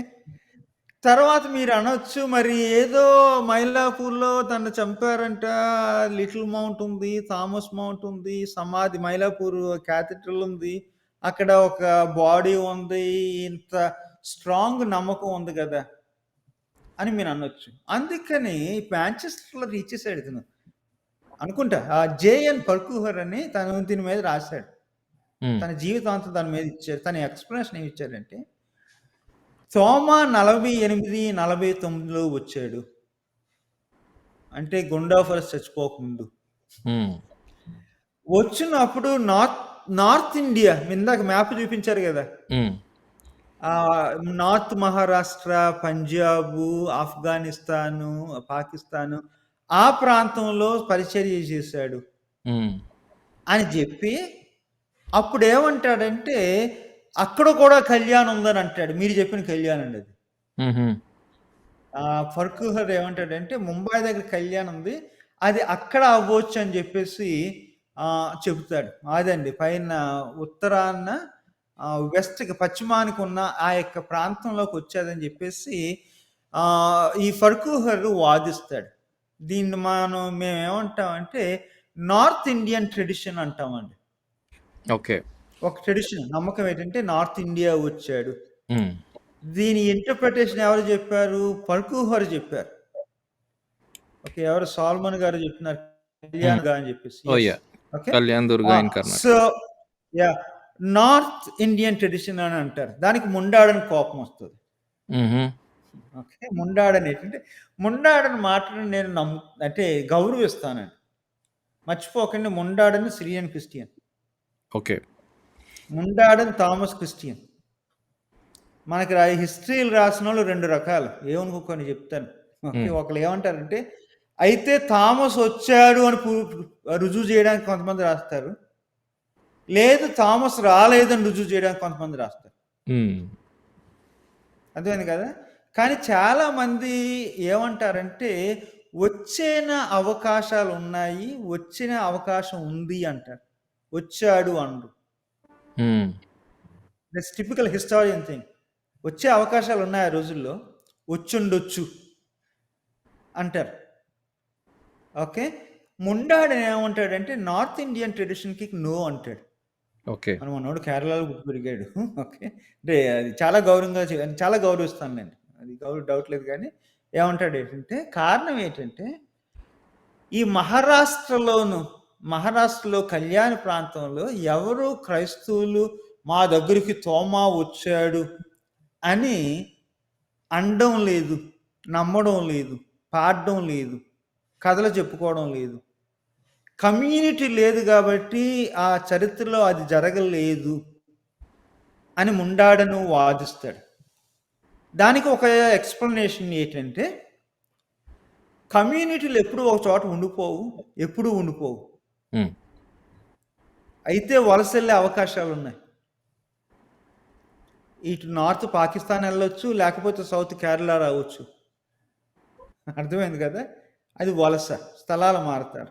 2, కొన్ని కమ్యూనిటీస్ కాలంలో కప్పబడతారు. పిల్లలు చనిపోయిన తర్వాత, మనవలు చనిపోయిన తర్వాత ఇంకా ఆ కమ్యూనిటీ కంటిన్యూ కాలేదు 2000 సంవత్సరాలు. సో ఎవరు అక్కడ కూర్చుని ఇదిగో 2000 సంవత్సరాల క్రితం అని చెప్పేసి చెప్పరు. సో ముండాడని ఏమంటాడంటే అలా చెప్పేవాళ్ళు కేరళలో ఉన్నారు, కేరళ వచ్చి ఉండొచ్చు అంటాడు. అంటే కమ్యూనిటీ ఉంది కాబట్టి. సో ఆధారాల్లో ఒక ఆధారం ఏదో తోమా కార్యాలు, ఆధారాల్లో రెండో ఆధారం జెరోము, ఎఫ్రేము, ప్యాంటేనియస్, ఎస్యూబియస్ వాళ్ళు విన్న మాటలు రాశారు దరిదాపు 300 సంవత్సరాల తరువాత. ఓకే. అది రెండో ఆధారం. మూడో ఆధారం ముండాడానికి ఏంటంటే ఆల్రెడీ కొంతమంది ఉన్నారు, మేము తోమా క్రైస్తవులు అని చెప్పుకుంటున్నారు. వాళ్ళ పాటలు, రడ్బన్ పాట అంటే బోధకుని గురించిన పాట, వాళ్ళ యొక్క మార్గం కవి, ఓకే, మార్గం గురించి, మతం గురించి చెప్పిన పాట. తర్వాత వాళ్ళకి వంశావళులు ఉన్నాయి. అది కేరళలో టీచర్స్ అనండి, ఇదే సబ్జెక్ట్. ఓకే, ఇలాగే చెప్పుకోండి. అందుకు కొంతమంది పుస్తకాలు తెచ్చుకోరు. అది వంశావళి. ఈ పుస్తకాలు చూపించుకుంటూ వెనక్కి వెళ్తే ఎక్కడికి వెళ్ళిపోయేదంటే ఆ వడ్రంగడు తోమా పేరు ఉండేది. అప్పుడు నాకు నమ్మించేది ఏంటంటే, ఇదిగో తోమా పేరు ఇక్కడ ఉంది కాబట్టి మేము తోమాకు చెందామని చెప్పేసి. అప్పుడు మా ప్రశ్న ఏంటంటే, ఈ పుస్తకం ఎప్పుడు రాశారు అబ్బాయి? తోమ ఉన్నప్పుడు రాసింది కాదు కదా. ఆ తర్వాత 2-3 శతాబ్దాలు కూడా ఉండదు. అర్థమైంది కదా. సో పుస్తకం ఉన్నంత మాత్రాన, పుస్తకంలో పేరు ఉన్నంత మాత్రాన అది ఆధారం కాదు. పాటలు ఉన్నాయి. ఈ పాటలు ఎప్పుడు ప్రారంభించారు పాడడం? మొదటి శతాబ్దంలో పాడారా, 2వ శతాబ్దంలో పాడారా, 3వ శతాబ్దంలో పాడారా? తర్వాత పాడారన్నంత మాత్రాన అది ఆధారం కాదు. నువ్వు ఇది ఇంగ్లీష్లో మాట్లాడుతున్నావు ఏంటి అనుకుంటారు మీరు. ఓకే, 3 పర్వాలు ఉన్నాయి, కథలు చెప్పుకుంటారు. తాతలు, మామూలు పిల్లలకి కథలు చెప్పేవారు. ఆ పర్వాలు ఉన్నాయి. పర్వాలు ఉన్నంత మాత్రాన అది సత్యం వైపు చూపిస్తాయి, కానీ సత్యానికి ఆధారాలు కాదు, రుజువులు కాదు. కాబట్టి ఈ 3 ముండాడని చూపిస్తాడు. కానీ ముండాడని యొక్క ఇదేంటంటే, ఆ రోజుల్లో కొచ్చిన్లో యూదులు ఉండేవారు కదా. కొచ్చిన్లో ఏంటి, అలెగ్జాండ్రియా నుండి మచిలీపట్నం వరకు ఇవి ఉన్నాయి. ఇప్పుడు క్రీస్తు పుట్టక ముందే ఉన్నాయి రహదారులు. అందుకనే కదా గుంటూరు జిల్లాలో ఉన్న మన మాదిగ సోదరులు ఇప్పుడు ఇస్రాయేల్ దేశంలో వెళ్ళిపోయి వాళ్ళకి సిటిజన్షిప్ క్లెయిమ్ చేసుకున్నారు. ఎందుకంటే మొదటిసారి బానిసత్వం ఉన్నప్పుడు మేము భారతదేశం వైపు వచ్చేసామని చెప్పి. అంటే ఈ ప్రయాణాలు ఎప్పటికప్పుడు జరుగుతూ ఉన్నాయి. మనం దూరం, ప్రపంచానికి దూరం కాదు. ఓకే, సో సో ప్రయాణాలు జరుగుతున్నాయి. బోట్ ఎక్కి ఈజీగా ఎవరన్నా రావచ్చు. తర్వాత ఇక్కడ కల్చర్ల గురించి అందులో ఆనవాళ్ళు ఉన్నాయి. తర్వాత ఈ చనిపోయాడు, ఇక్కడ చనిపోయి కప్పెట్టాము, ఇవి ఉన్నాయి కదా, ఆ కథలు కూడా ఉన్నాయి. ఆర్టిఫాక్ట్స్, ఒక కొండ ఉంది, మరో కొండ ఉంది, ఒక సమాధి ఉంది, ఇవన్నీ ఉన్నాయి కాబట్టి రాలేదు అనలేము అంటాడండి. వింటున్నారా మాట? రాలేము అనలేము. వచ్చే అవకాశాలు చాలాగా ఉన్నాయి. ఉండొచ్చేమో, కానీ వచ్చాడని ఖచ్చితంగా చెప్పలేము అని ముండాడని అంటాడు. మిగిలిన చాలా మంది హిస్టారియన్స్ అంటారు. సో వాళ్ళకి అది వాస్తవంగా కనబడింది. ఏది వాస్తవం? వచ్చాడు రాలేదు కాదు, వచ్చుండొచ్చు అనేది వాస్తవంగా కనబడింది. ఓకే, దీనికి ఒక వ్యక్తి ఒక మెలుకు అంటే చాలా మంది కాదంటారు. ఒకడు ఏమంటాడంటే, ఇదిగో మైలాపూర్లో సమాధి ఉందంటారు, ఎడిస్సాలో సమాధి ఉందంటారు, ఎక్కడో ఇటలీలో సమాధి ఉందంటారు. వీడు పుస్తకం రాశాడు, కొంచెం తుంటరి పుస్తకంలో ఉంటుందండి అది. ఓకే, జోసెఫ్ ఆ పేరు 6 Tombs of Thomas అని రాశాడు. అంటే ఇదే తోమాకి ఒకే కాయం ఉంది, కానీ వీడికి ఎన్ని 6 సమాధులు ఉన్నాయి అంటాడు, వేరే వేరే చోట్ల అని అన్ని. అంటే అది కొంచెం ఎగ్జాగరేషన్ లేండి, 6 కాదు కానీ కనీసం 3 ఉన్నాయి. సో కనీసం క్లెయిమ్స్ ఏంటంటే, సిరియాలో అంటారు, ఎడిస్సాలో అంటారు, మా దగ్గర ఇరాన్లో అంటారు, మా దగ్గరికి వచ్చాడు అంటారు, ఇండియాలో అంటారు, మా దగ్గరికి వచ్చాడు అంటారు, ఎక్కడో సింధ్ పాకిస్తాన్లో వాళ్ళు కూడా మొన్నటికన్నా మా దగ్గరికి వచ్చాడు అంటారు. ఏ ట్రెడిషన్ నమ్మదగింది? మనం అనుకుంటాం ఎవరు ఎక్కువ అల్లరి చేస్తే వాళ్ళు రైట్ అనుకుంటాం. ఓకే, ఎడిస్సాలో ఉన్న ట్రెడిషన్ ఏంటంటే, మా దగ్గర 20 సంవత్సరాలు ఉన్నాడు, షేరింగ్ అనమాట. 20 సంవత్సరాలు ఉన్న తర్వాత ఇండియా వెళ్ళి 20 సంవత్సరాలు ఉన్నాడు. బాగుంది కదా ఈక్వేషన్. అక్కడ ఇండియాలో చంపేశారు. అంటే ఇది విలన్స్ అంటూ ఉంటే వాళ్ళు ఇండియా వాళ్ళే అని చెప్పేసి వాళ్ళు చెప్పుకుంటారు. అంటే మాకు వాళ్ళకి సంబంధం ఉంది. సేమ్ వ్యక్తి 20 సంవత్సరాలు అక్కడ, 20 సంవత్సరాలు అక్కడ ఉన్నాడు కాబట్టి అది ఎడిస్సాలో వాళ్ళ యొక్క నమ్మకం అండి. సో ఇక్కడ ఉన్న సిరియన్ క్రిస్టియన్స్కి ఇప్పుడు పర్షియాలోను, ఇది మెసపోటోమియాలోను ఇరాన్లో ఉన్న ఈ క్రైస్తవులకి, ఈవెన్ లెబనాన్లో ఉన్న క్రైస్తవులకి సంబంధానికి కారణం ఏంటంటే ఇదే కారణం అండి. ఇక్కడికి వచ్చాడు, అక్కడికి వచ్చాడు. అక్కడ కొంతమంది ప్రశ్న ఏంటంటే, ఆ రోజుల్లో యూదుల్లో మగోళ్ళు ఎక్కువ కాలం బ్రతికితే 40s, at the best 50, or average 30s.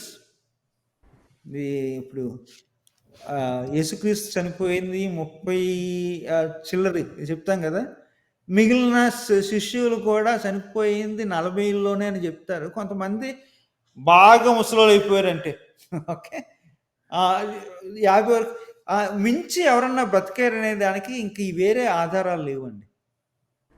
ఎవరో వ్యక్తి 72 వరకు బతికేశాడు అనేది అది కొంతమంది ప్రశ్నిస్తారు. అంటే ఇండియాలో వస్తే మన నీళ్ళు తగిలిని ఎక్కువ కాలం బతికాడని కొంతమంది వాదించవచ్చు. అది ఎంత నమ్మదగిందో చెప్పలేం కానీ దట్ వాజ్ అది ఒక ఆర్గ్యుమెంట్ దీనికి వ్యతిరేకంగా. సో దీనికి వ్యతిరేకంగా ఉన్న ఆర్గ్యుమెంట్స్ని వినకుండా, దానికి సమాధానం చెప్పకుండా, వచ్చాడు అని ఖచ్చితంగా చెప్పకూడదు. దానికి మరొక సిరియన్ క్రిస్టియన్ ఒక మంచి ఎక్స్ప్లెనేషన్ ఇచ్చాడు. మంచిదంటే మంచిది కాదులేండి, నమ్మబుద్ధేస్తుంది. ఏంటంటే మొదటిసారి 44లోనో 48లోనో అటు వెళ్ళాడు. ఇక్కడ గుండోఫరస్ ఉండే తక్షశీల ప్రాంతానికి వెళ్ళాడు, పాకిస్తాన్ వెళ్ళాడు. అక్కడ సేవ చేశాడు, సంఘాన్ని స్థాపించాడు. మరలా 49 ఆ ప్రాంతానికి మరలా సొంతూరు వెళ్ళిపోయాడు. ఇది పాలస్తీనా దేశం వెళ్ళాడు. ఎందుకంట యేసయ్య తల్లి మరియ యొక్క భూస్థాపన కార్యక్రమానికి అటెండ్ అయ్యాడు. ఇదేదో టెలిగ్రామ్ ఉన్నట్టు ఉంది వినడానికి. ఏదో వాట్సాప్లో మెసేజ్ వచ్చింది, ఇజ్రాయేల్లో యేసయ్య అమ్మ మేరీ చనిపోయింది, స్టార్ట్ ఇమీడియట్లీ అంటే విమానం ఎక్కి అక్కడ దిగినట్టు వెళ్ళి బోట్లో, ఇక్కడికి కబురు వచ్చింది, కబురత్తు బోట్లో వెళ్ళి సమాధి దగ్గరికి వెళ్ళే వరకు సమాధి ఆగింది అన్నట్టు ఒక కథనం ఇస్తాడు. వీడు పేరు ఏంటంటే జేమ్స్ కురికల్లం కట్ట అని మలయాళీ అండి అని అంటాడు. సో వెళ్ళిపోయాడు. అక్కడే ఉండి యెరూషలేం కౌన్సిల్లో 50వ సంవత్సరంలో కూర్చుని, అంటే అందరూ అపోస్తలులు కూర్చున్నారు కదా, ఇదంటే సువార్త అనేది క్రీస్తు అనేది అందరికీ చెందుతాడా, యూదులకేనా, అందులో కూడా అతను కూర్చున్నాడని, అంటే ఆల్రెడీ బయటకు చెప్పాడు కాబట్టి అది ఒకట్లండి. అప్పుడు భారతదేశంలో యూదులు కూడా ఉన్నారు, డౌట్ లేదు. తను యూదుల కోసం వచ్చి ఉండొచ్చు కదా. సో అదని చెప్పి ఏమంటాడంటే, మరలా ఈ సమాధి కార్యక్రమం పూర్తయిన తర్వాత, యెరూషలేములో ఉన్న ఈ సభ పూర్తయిన తర్వాత తిరిగి క్రాంగనూరు వచ్చాడు, కేరళ వచ్చాడు. వచ్చి అక్కడ 7 సంఘాలు స్థాపించి చాలామందికి బాప్తీసాలు ఇచ్చి కొంతమందిని పూజారులుగా అభిషేకించి అప్పుడు మైలాపూర్ వెళ్ళిపోయి అక్కడ చనిపోయాడని చెప్పేసి తిను ఈ 2 ట్రెడిషన్ థియరీ. ఒక ట్రెడిషన్ ఏంటంటే నార్త్ ఇండియన్ ట్రెడిషన్, ఇంకో ట్రెడిషన్ ఏంటంటే సౌత్ ఇండియన్ ట్రెడిషన్, ముండాడని. ఒక ఎక్స్ప్లెనేషన్ ఏంటంటే లేదు, నార్త్ ఇండియా వాళ్ళు సౌత్ ఇండియాకి వలస వచ్చేసారని ఒక ఎక్స్ప్లెనేషన్. వీడి ఎక్స్ప్లెనేషన్ ఏంటంటే లేదు, తోమా 2 సార్లు వచ్చి ఉంటాడు అని అంటారు. సో ప్రారంభాలకి ఇది సరిపోద్దా? చాలవచ్చు, చావలేకపోవచ్చు. ఒక అవకాశం ఏంటంటే ఆ రోజుల్లో తోమా ఎలాగొచ్చాడో మిగిలిన క్రైస్తవులు కూడా అలా వచ్చి ఉండొచ్చు. 70 సంవత్సరం చెదరగొట్టబడ్డారు యూదులు, క్రైస్తవులు. దిక్కున్న దగ్గర పారిపోయారు, దిక్కు దొరుకుతుందని, నీడ దొరుకుతుందని. ఇటు కూడా వచ్చి ఉండొచ్చు. 2వ శతాబ్దంలో ఇందా చెప్పుకున్నాం కదా, సిరియకు మాట్లాడే వాళ్ళు 3వ శతాబ్దంలో 2వ శతాబ్దంలో ఇక్కడికి వచ్చి ఉండొచ్చు. వాళ్ళకి మీకు ఎవరు క్రైస్తవ్యాన్ని పరిచయం చేశారంటే న్యాచురల్గా ఏమంటారు, తోమా అంటారు. ఎందుకంటే ఎడిసాలో తనే కదా.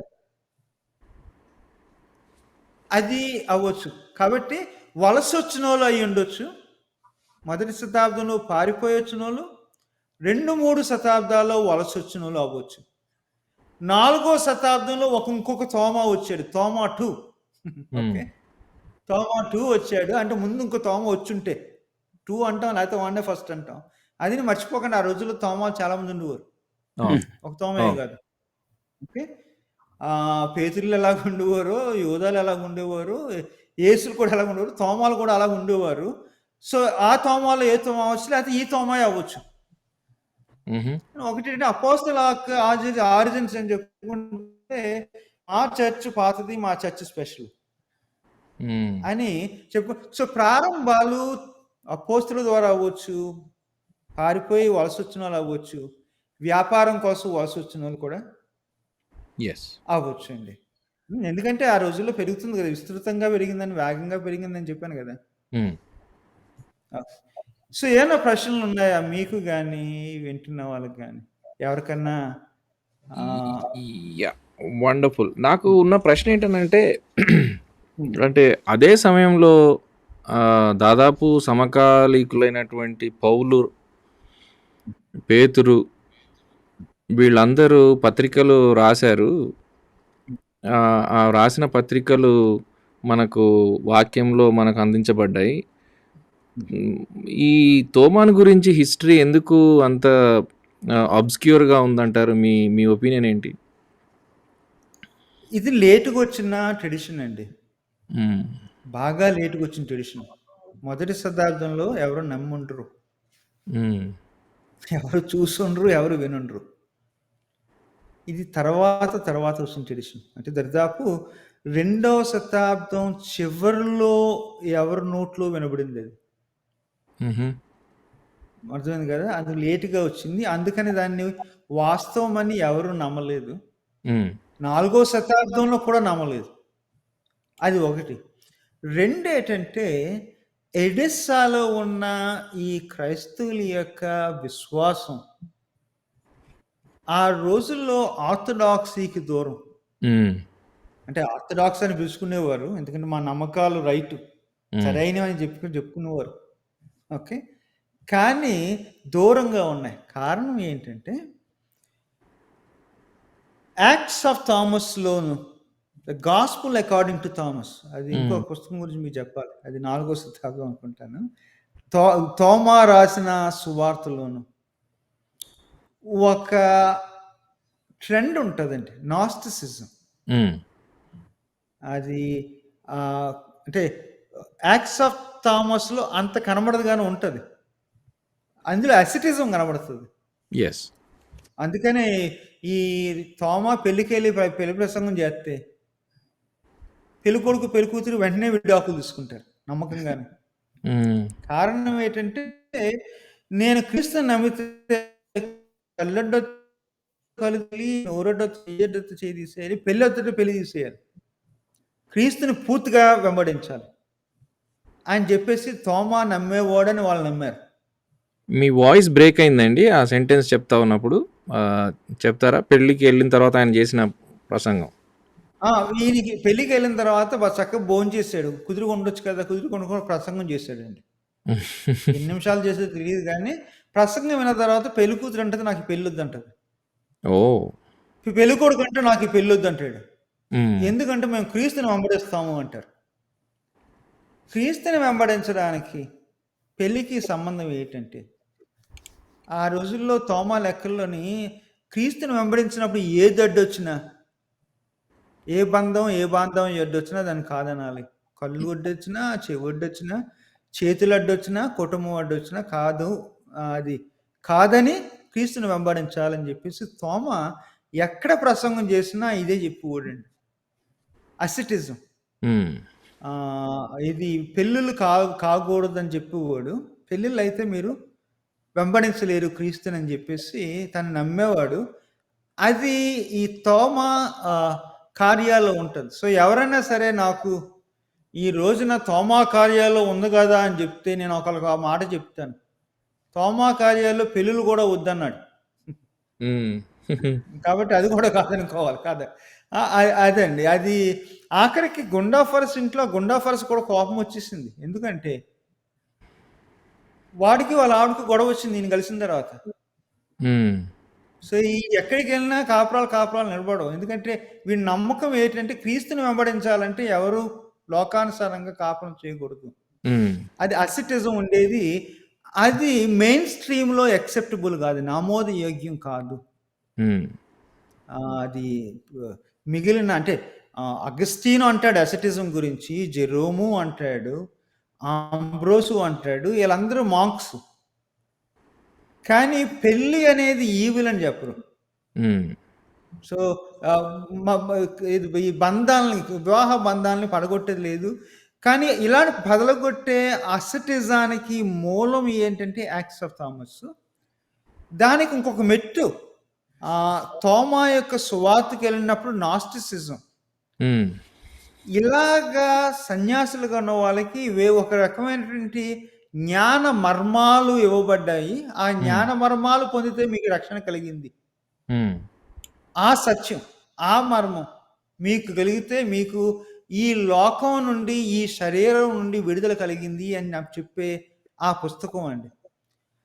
సో ఈ తోమా రాసిన తోమా కార్యాలు తోమా రాయలేదు, తనకు సంబంధం లేదు. రైట్. తోమా సువార్త తోమా రాయలేదు, తనకు సంబంధం లేదు. సో అందుకని చెప్పి ఆ మెయిన్ స్ట్రీమ్ ఇది నైసియన్ కౌన్సిల్ కానీ, ఈ అలెగ్జాండ్రియా, యాంటియోక్ ఎల్లుండొచ్చులే అంటారు కానీ మిగిలిన డీటెయిల్స్ వాళ్ళు లెక్క చేయరు, నమ్మరు. మీరు అడిగిన దానికి సమాధానం చెప్పానండి. ఎక్కువ చెప్పేసాను. అయితే కొంతమంది మీరు తోమాని వాడు వీడు అన్నారు అని కొంచెం ఆబ్జెక్షన్ రేజ్ చేస్తా ఉన్నారు. అమ్మో ఓకే. సో ఆ ఉద్దేశం చెప్పండి. అయ్యగారు సెయింట్ అయిన ఓకే, పునీత పౌలు అన్న ఓకే, నా భాషలో ప్రొనౌన్స్ ఆయన గారన్న, వాడు అన్న, ఓకే, అన్నీ ఒకటి. మీకు హిస్టరీ అర్థం కావాలంటే ఆయన్ని ఎంత దూరంగా ఉంచాలో అంత దగ్గర కూడా చేయాలి. లేకపోతే ఆయన గారు పునీత చేయని చేసినవి అనుకుంటారు మీరు. ఆయన గారు పునీత చేసినవన్నీ చేయలేదు అనుకుంటారు. అందుకనే వాడు వీడని చెప్పి మీకు కథ చెప్పినట్టు చెబుతున్నాను. మీరు ముందే చెప్పారు.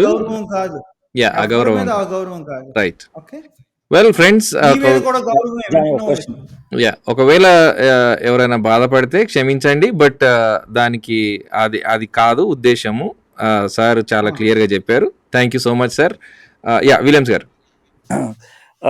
సార్, ఇప్పుడు మనకి అపోస్తల కార్యంలో పేతురు భక్తుడు కొర్నేలి ఇంటికి వెళ్ళటానికి చాలా సంకోచిస్తే దేవుడు చాలా ఆయనకి కొన్ని సూచనలు ఇచ్చి ఒక మెరాక్యులస్ వేలో ఆయన అక్కడికి తీసుకెళ్ళటం అనేది జరిగింది. ఆ తర్వాత కూడా ప్రజలు చాలా రకాలైన ప్రశ్నలు వేస్తే పేతురు వాళ్ళకి సంజాయిషి ఇవ్వడం అనేది జరిగింది. నేను అది ఇక్కడ ఎందుకు కోట్ చేస్తున్నానంటే, పేతురు భక్తుడు వెళ్ళింది ప్రార్థనాపరుడైనటువంటి కొర్నేలి ఇంటికి. అంటే ప్రార్థన చేసేవాడు అనేటువంటి విషయం మనకి బిబ్లికల్ నెరేషన్లోనే వచ్చేసింది, దాంట్లో ఎటువంటి అనుమానం లేకుండా.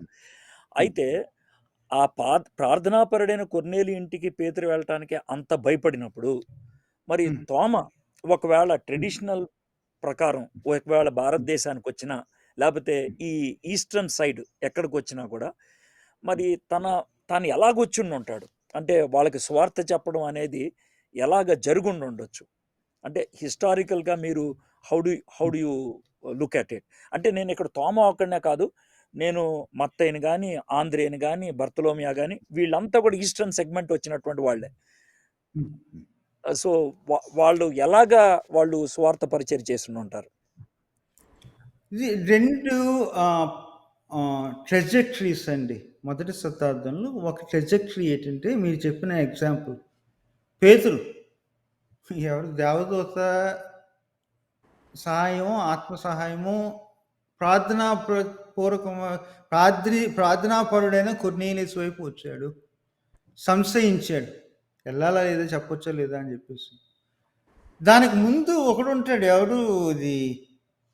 ఫిలిప్. ఫిలిప్ కూడా ఈ నపుంసకుడైన ఈ ఇథియోపియా డిగ్నిటరీ, పెద్ద అవును. మనిషి, ఆయన దగ్గరికి వచ్చినప్పుడు అంతా ఎక్స్ప్లెయిన్ చేసిన తర్వాత ఆఫర్ చేయడు. ఈ నపుంసకుడు అంటాడు, మరి ఆలస్యం ఎందుకు, బాప్తిసం ఇవ్వచ్చు కదా. అంటే అప్పటి వరకు ఫిలిప్ కూడా ఆలోచిస్తున్నాడు, మేము బయట వాళ్ళని లోనకి రానివ్వచ్చా అని చెప్పేసి. అదొక రకం అండి. రెండో రకం ఏంటంటే పౌలు, లూకా, మార్కు, వీళ్ళు ఏంటంటే వెస్ట్ వైపు వెళ్ళడం ధైర్యం చేసి, మా యూదులే కాదు, వీళ్ళ నీళ్ళలో వీళ్ళున్న చోట ప్రతి నగరానికి వెళ్తాం, మిగిలిన కూడా తీసుకొస్తాం అని అదొక ఇదండి. నిజానికి అది ఫారిసాయికండి. పరిసయ్యులకు ఉన్న అలవాటు ఏంటంటే ప్రతి చోటికి వెళ్ళి యూదులను నీటిలో మిగిలిన కూడా యెహోవాని ధర్మశాస్త్రాన్ని గురించి పరిచయం చేయడం, యెహోవా వైపు వాళ్ళని తిప్పడం వాళ్ళకి పరిసయ్యులకు ఉండేది. సో అది రెండవ స్కూల్ ఆఫ్ థాట్ అండి. రెండు ఉన్నాయి, పేతురు, ఫిలిప్పు, తర్వాత పౌలు ఇది ఉన్నది. ఈస్ట్ వైపు ఎందుకు వెళ్ళారు అనే దానికి వీళ్ళు ఇచ్చే ఎక్స్ప్లెనేషన్ ఏంటంటే, అంటే 3వ శతాబ్దంలో ఇచ్చిన ఎక్స్ప్లెనేషన్ ఏంటంటే, వీళ్ళు ఇది ఏమంటారు, లాట్స్ వేసుకున్నారు, చీటీలు వేసుకున్నారు. చీటీల్లో ఒక 12 పేర్లు రాసుకున్నారు, తెలిసిన పేర్లని రాసేసుకున్నారు. ఒక్కడికి మట్టికి ఇండియా అని చెప్పేసి వచ్చేసింది. అది నాకు తెలియని వాళ్ళు దాన్ని నేను ఎందుకు వెళ్తాను, అక్కడ యూదులు ఉన్నారు వాస్తవమే, కానీ నాకు అంత పరిచయాలు లేవు, నాకు భయంగా ఉందని చెప్తే ఆ రాత్రి కల్లోకి వచ్చి యేసయ్య అంటాడు, ఏమంటాడంటే ఎల్లు నేను నీతో ఉంటానని చెప్పేసి. అది యోహాను సువార్త చదివినట్టుంది కదండి అది.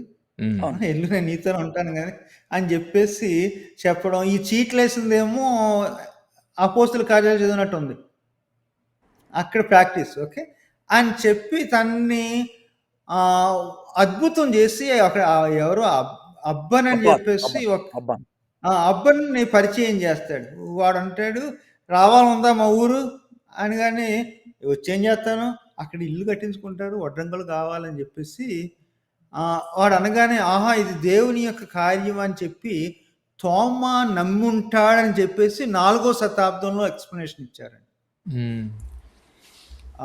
సో మరి ఇంకొకటి ఏంటంటే ఎక్స్ప్లెనేషన్స్ కారణం ఏంటంటే, ఈస్ట్లో ఉన్న సంఘాలకి ప్రారంభాలు ఉన్నాయి, ఆ ప్రారంభానికి అపోస్తులకి సంబంధం ఉంది అని రుజువు చేసే ప్రయత్నాలండి.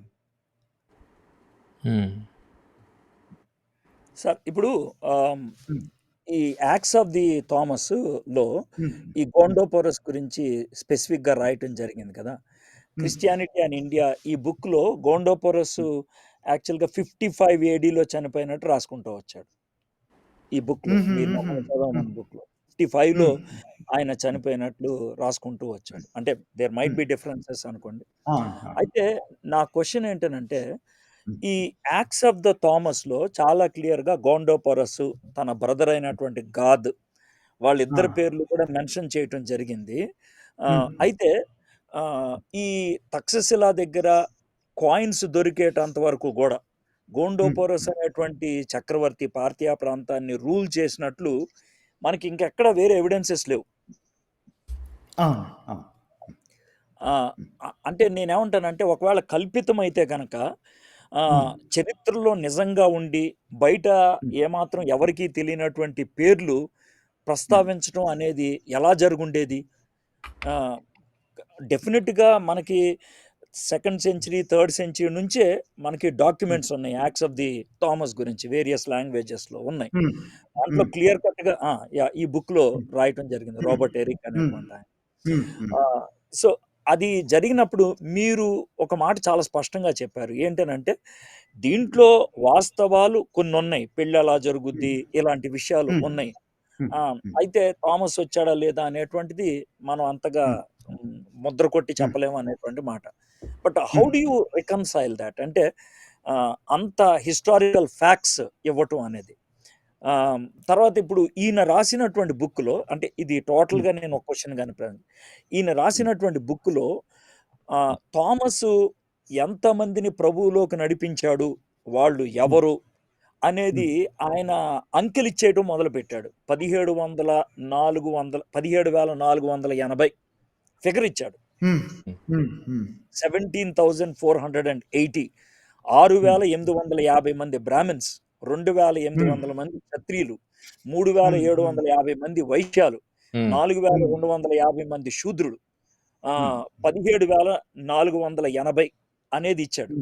తర్వాత 84 మంది చనిపోయిన వాళ్ళని 94 మందిని చనిపోయిన వాళ్ళని లేపాడని, 260 మందిని దెయ్యాలు పట్టిన వాళ్ళని విడగొట్టాడని, 230 మంది కుష్టి వ్యాధి కలిగిన వాళ్ళని స్వస్థపరిచాడని, 220 మంది పక్షవాయువు కలిగిన వాళ్ళని స్వస్థపరిచాడని, 250 మంది గుడ్డి వాళ్ళని స్వస్థపరిచాడని. ఇలాంటి ఫిగర్స్ కొంతమంది అని అంటే కనుక మనం ఏమనొచ్చు. ఇలాంటి స్పెసిఫిక్ ఫిగర్స్ ఎలా ఇచ్చుండవు? These are my questions. ఫ్రిక్కన్బర్గ్‌ని ఈ ప్రశ్న అడిగితే ఏమంటాడంటే, ఇదిగో నేను చెప్పింది కాదు వాళ్ళు నమ్మింది. ఓకే. ఓకే. తర్వాత ఏంటంటే ఏదన్నా రాత వచ్చినప్పుడు దానికి ఆరా ఆఫ్ హిస్టారిసిటీ కావాలంటే సంఖ్యలు సంవత్సరాలు స్పెసిఫిక్గా రాస్తారండి. సంఖ్యలు సంవత్సరాలు ఉన్నంత మాత్రాన అది సత్యం కాదు. యూజువల్గా పురాణాలన్నింటిలో కూడా డీటెయిల్స్ పేర్లు పెట్టి, సంవత్సరాలు పెట్టి, నెంబర్లు పెట్టి, ఇది సహజం. అది the aura of authenticity, aura of historicity ఇవ్వాలంటే సహజంగా ఆ నెంబర్స్ ఇస్తారు. కాబట్టి ఆ విషయంలో నేను కంగారు పడినండి. ఫ్రికన్బర్గ్ కూడా అది అంటాడు, ఇది చెప్పారు, వాళ్ళు చెప్పారని నేను చెప్పాను, అది తను నేను చెప్పలేదంటే నిజానికి. ఇది రాసింది ఏంటంటే వాళ్ళ నమ్మకాలు ఇది అని తను రాశాడు అని చెప్పి. రెండోది ఏమంటాడంటే గుండా ఫరస్ గురించి ఆ డీటెయిల్ ఆ పుస్తకంలోనే ఉంది, ఎక్కడా లేదు. కాబట్టి ఆ పుస్తకంలో చెప్పింది ప్రతిదీ సత్యం అవుతుంది అనేది గ్యారంటీ కాదండి. నేను చెప్పాను కదా, ప్రతి ఫిక్షన్లోని కాస్తో కోస్తో అది రిఫ్లెక్షన్ ఆఫ్ రియాలిటీ ఉంటుంది. ముందు జరిగింది అప్పుడు జరుగుతుంది కాస్తో కోస్తో కనబడుతుంది. కుల వ్యవస్థ అనేది అర్థమైంది కదా, వాళ్ళు విన్నది. ఓకే, ముందు వాడు ఉండేవాడు అనేది, ఇదన్నీ అప్పుల్లో వినే ఉంటారు. ఒక 10-15 సంవత్సరాలు కూడా ఇంకా చేస్తున్నారు కదా. అది ప్రస్తుతానికి ఎక్స్కవేషన్స్ చేస్తున్నారు, ఈ పర్తియన్ కింగ్డమ్ యొక్క హిస్టరీ గురించి రాస్తున్నారు. వేరే సోర్సెస్ కూడా దొరకవచ్చు. అది దొరికినంత మాత్రాన దీని విలువ పడిపోదు, అవి లేనంత మాత్రాన దీని విలువ పెరగదు. మిమ్మల్ని అంటే ఎడ్వర్డ్ గారు చెప్పిన మీ అడిగిన దానికి చెప్పానండి ఏమన్నా ఉపయోగకరమైన. ఇప్పుడు ఇక్కడ ఒక ప్రశ్న అండి, మధు మార్క్ గారు అడుగుతా ఉన్నారు, గుజరాత్ వచ్చాడని ఒక ట్రెడిషన్ ఉంది, ఈజ్ దట్ కరెక్ట్ అని అడుగుతా ఉన్నారు. ఉందండి, గుజరాత్ వచ్చాడని కూడా ట్రెడిషన్ ఉంది. అయితే ఉన్నాయి పార్టియన్ కనెక్షన్. అయితే గారు గుజరాత్ నుంచే మాట్లాడుతున్నారు అయితే నేను బారూచ్ అనేటువంటి ఒక ఊరు వెళ్ళాను sir. Okay, CNI church, Methodist church ఉంటాయి అక్కడ. వాళ్ళకి చాలా స్ట్రాంగ్ బిలీఫ్ ఏంటంటే అక్కడికి బర్తలోమియా వచ్చాడని. Very strong belief. నేను వాళ్ళతో మాట్లాడుతూ ఉంటే how old is this church అని అంటే, మాకు క్రిస్టియానిటీ ఫస్ట్ సెంచరీ నుంచే ఉన్నది, ఇక్కడ బర్తలోమియా వచ్చాడు అనేది వాళ్ళు చెప్తూ ఉంటారు. కొంతమంది ఈ బారూచిలో ఉన్న క్రిస్టియన్ కమ్యూనిటీస్ని దేనికి తోమాకి కనెక్ట్ చేస్తారండి. కానీ ద ట్రెడిషన్ దట్ బారూచ్‌లో మొదటి శతాబ్దంలోని క్రైస్తవ్యం ఉంది అన్న ఆ నమ్మకం బర్తలోమియో అవ్వచ్చు, తోమా అవ్వచ్చు. ఆ ట్రెడిషన్ ఉందండి. కేరళలో ఎలాగుందో అలాగ అక్కడ కూడా ఉంది. ఆ! ఒకటి యాహ్! ఏంటంటే కేరళ వాళ్ళు రాశారు. హిస్టారికల్ బుక్స్ అర్థమైంది కదా!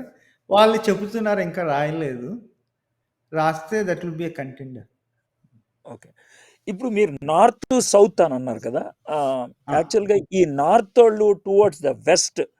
థింకింగ్‌లోకెళ్ళటం, సౌతోళ్ళు ఈస్ట్ థింకింగ్‌లోకెళ్ళటం అనేది జరుగుతా ఉంటది కదా! సర్వసాధారణంగా. అవునండి. ఎందుకంటే సముద్రయానానికి ఇరాను, ఇరాక్‌లో ఉన్న వాళ్ళకి కేరళ రావడం ఈజియర్. ఓకే. దగ్గర బోటు. అర్థమైంది కదండీ! సో, మనుషులు వస్తారు. మనుషులతో పాటు విశ్వాసాలొస్తాయి. ఓకే. ఇందాక నెస్టోరియస్ అన్న మాట చెప్పాను గదండీ! దాని గురించి ఎక్స్‌ప్లనేషన్ మీకు చెప్తాను. నెస్టోరియస్ అంటే మీరు చాలామంది చదివుంటారండి. ఏం నమ్మాడంటే ఆహ్, క్రీస్తు అది యేసుగా పుట్టాడు. బాలుడుగా పుట్టాడు. జ్ఞానమందును, కృపయందును పెరిగాడు. పెరిగినప్పుడు తనలోనున్న దైవత్వం పెరిగింది అని తను నమ్ముతాడు. ఎందుకంటే దేవుణ్ణి మరియమ్మ మొయ్యలేదు, కనలేదు అని చెప్పింది. అంటే నేను చెప్పింది కాదండోయ్! నన్నేమనుకోకండి. ఓకే. నెస్టోరియస్ అంటాడు. ప్రైమర్లీ తను హ్యూమన్ బీయింగ్ మనిషి. ఎదిగి దేవుని కృపయందు, జ్ఞానమందు, దేవుని దయయందు పెరిగాడు కాబట్టి తనలో ఉన్న దైవత్వం పెరిగింది అని నెస్టోరియస్ నమ్మాడు. అందుకు కౌన్సిల్స్‌లో ఏం చేశారంటే, ఇదిగో నువ్వు అబద్ధ ప్రవక్తవు అని చెప్పి తనను వెలివేశారు. ఓకే. నేను నమ్మవు అని చెప్పి. కొంతకాలము ఈ సిరియన్ క్రిస్టియన్స్ ఆ నమ్మకాన్ని కలిగి ఉన్నారండి. కొంతకాలం. ఇటు ఇరాన్, ఇరాకుల్లోని, ఇండియాలో కూడా. ఎప్పుడూ కాదు. తర్వాత వాళ్ళు మారారు, వీళ్ళు మారారు కానీ అది విశ్వాసం విషయంలో ఆ నమ్మకాలు మన కేరళ వైపు వచ్చినాయి అప్పుడు. అందుకు అది మన ప్రొటెస్టెంట్ హిస్టారియన్స్‌కి రాయడం రాక, కాథలిక్ హిస్టారియన్స్ రాయడం రాక, ఈ తోమా క్రైస్తవుల్ని, సిరియా క్రైస్తవుల్ని, నెస్టోరియన్ క్రైస్తవులను కూడా రాస్తుంటారు అప్పుడప్పుడు. ఓకే. ఎక్కడైనా ఆ పదం చూసారంటే కంగారు పడొద్దు. నిజంగా నెస్టోరియన్ కాదు. ఒకప్పుడు వాళ్ళ నమ్మకాలు నెస్టోరియన్ నమ్మకానికి దగ్గర కొంతకాలమే. ఇప్పుడు నెస్టోరియన్ టైంలోనే సైరస్ వీళ్ళిద్దరికీ అనుకుంటా కదండీ కాన్‌ఫ్లిక్ట్ వచ్చింది. సైరస్ ఆఫ్ అవునండి. Alexandria and Nestorius of Constantine. Hmm. వీళ్ళిద్దరిలో ఎవరు they used to believe that Mary is the mother of God. Theotokos mother of God. Yeah! Okay. Cyrus అండి. క్రిస్టోటోకస్ క్రీస్తు యొక్క తల్లి. నెస్టోరియస్ అండి. ఎందుకంటే నెస్టోరియస్ అనేది అనేవాడు వాడేనేసాను ఏమనుకోకండి. ఎవరిని కోపం. నెస్టోరియస్ అనేవాడు. ఓకే. వీడు మంచి భక్తుడండి. మంచి భక్తుడు. అవతల కూడా భక్తుడే కాదంటలేదు. సైరస్. ఈ సైరస్ కూడా మంచి భక్తుడే గానీ తిన్న నమ్మకం ఏంటంటే ఏ మనిషి పరిశుద్ధుడైన దేవుణ్ణి మొయ్యలేడు, కనలేడు. మేరీ కూడా మనిషే కదా! దైవాన్ని తన గర్భంలో ఎలా పెట్టుకోగలదు అని తను అడిగాడు. అందుకని అఫీషియల్‌గా వాళ్ళ ఎక్స్‌ప్రెషన్ ఏంటంటే తను మొయ్యడం కాదు, దేవుడే కావాలని మేరీలో వచ్చాడని చెప్పేసి అఫీషియల్ ఆన్సర్ అది. నేను ఒప్పుకోను అంటాడు. ఒప్పుకోకపోతే అని చెప్పేసి వెలివేసేస్తారు.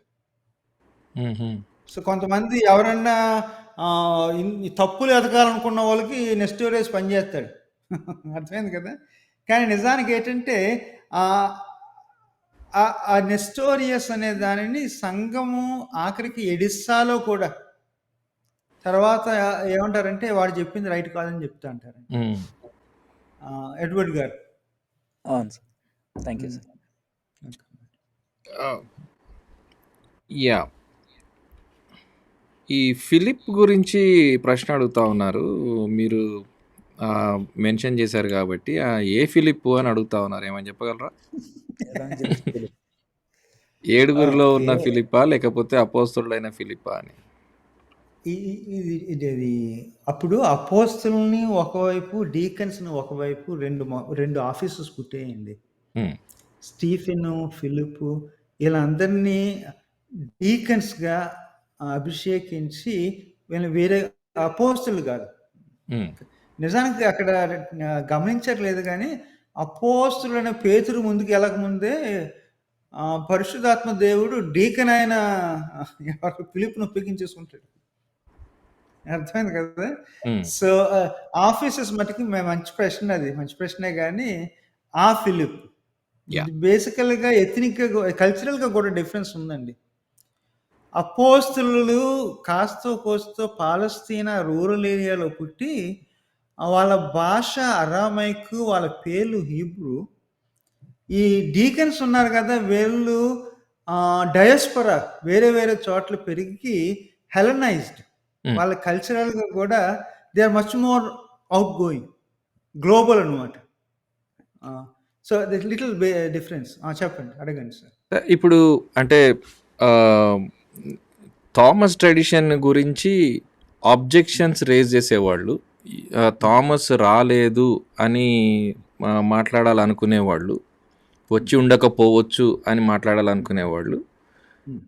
మరి క్రైస్తవ్యానికి భారతదేశంలో మూలాలు ఎక్కడి నుండి చూపిస్తారండి? ఒక ఎగ్జాంపుల్ చెప్తానండి. కురిలోస్, నిరనం ఆర్థడాక్స్ చర్చ్ బిషప్. మీకు 3 క్లూస్ ఇచ్చాను అక్కడ. హుహు. నిరనం. థామస్ క్రైస్తవులు ఏమంటారంటే, థామస్ వచ్చి నిరనంలో సంఘాన్ని స్థాపించాడు. ఈ రోజుకి నిరనం వెళ్తే ఇంకా అక్కడ పాత రాళ్ళు ఉంటాయి. వాళ్ళు ఏమంటారంటే, రాళ్ళు తోమాయే తెచ్చి పెట్టాడు అంటారు అక్కడ. అది నిరనం. 2 ఆర్థడాక్స్ చర్చ్. అంటే వాళ్ళని అడిగితే మీ సంఘం ఎప్పుడు స్థాపించబడిందంటే వాళ్ళు ఏమంటారంటే 50 తర్వాత తోమా వచ్చి స్థాపించాడు. మేము ఆర్థడాక్స్ అని చెప్పి అంటారు. 3 బిషప్. బిషప్ ఎవరు? నేను చెప్పిన కురిలోసు చెప్తున్నాను. కురిలోస్. ఓకే. కురిలోసు తను ఏమంటాడంటే, ఇదిగో వచ్చిన తోమ ఆ తోమ కాకపోవచ్చు అంటాడండి. తను చెప్పిన మాటలు. ఓకే. ఏమంటాడంటే తర్వాత తోమాలు వచ్చారు. తను 4వ శతాబ్దంలో ఇంకొక తోమా వచ్చాడు. అది వచ్చి క్లాస్‌లో చెప్పుకుంటాం అండి. నేర్చుకుంటాం. ఓకే. సో, అయితే ఆ తోమా అయ్యుండొచ్చు అంటాడండి. అది ఇప్పుడు నిరనం ఆర్థడాక్స్ చర్చ్ బిషప్ గారి యొక్క వాదన అది. జేమ్స్ తానేటి కాదు. యెస్. వాళ్ళోడు ఆ సంఘంలో, ఆ ఊరిలో నాయకుడిగా ఉన్న వ్యక్తి చెప్పేది ఏంటంటే, అది థామస్ 1 కాకపోవచ్చు, థామస్ 2 అంటాడండి. ఓకే. ఆయన చెప్పి ఇంకో మాట కలుపుతాడు. ఏంటంటే, మొదటి దానికి ఆధారం లేదు, రెండో దానికి ఆధారం ఉందంటాడు. ఖచ్చితంగా. 2 ఏంటంటే, ఇది మిమ్మల్ని ఒక కులంగాను, జాతిగాను, స్టేటస్ సింబల్ కొరకు మీరు పుట్టించుకున్న కల్పిత కథ అంటాడు. జేమ్స్ చెప్పిన మాట కాదండి అది. రైట్. కురిలోస్ అంటాడు. మీకు సత్యం మీద నమ్మకం ఉంటే ఒప్పుకోండి. మాకు తెలియదు మొదటి థామస్ గురించి, రెండో థామస్ గురించి అంటే, మూడో మాట కలుపుతాడు. రియల్ ఎస్టేట్ వాల్యూ పడుతుంది. మీ కులానికి ఉన్న గౌరవం తగ్గిపోద్ది. ఈవిడు వాడి కులానికి చెందిన వాళ్ళండి అని చెప్పేసి తను ఇచ్చిన ఆర్గ్యుమెంట్స్ అయ్యి. Okay. You need to read this guy అండి, కురిలోస్ అని చెప్పేసి. And he is respected. He respected among orthodox.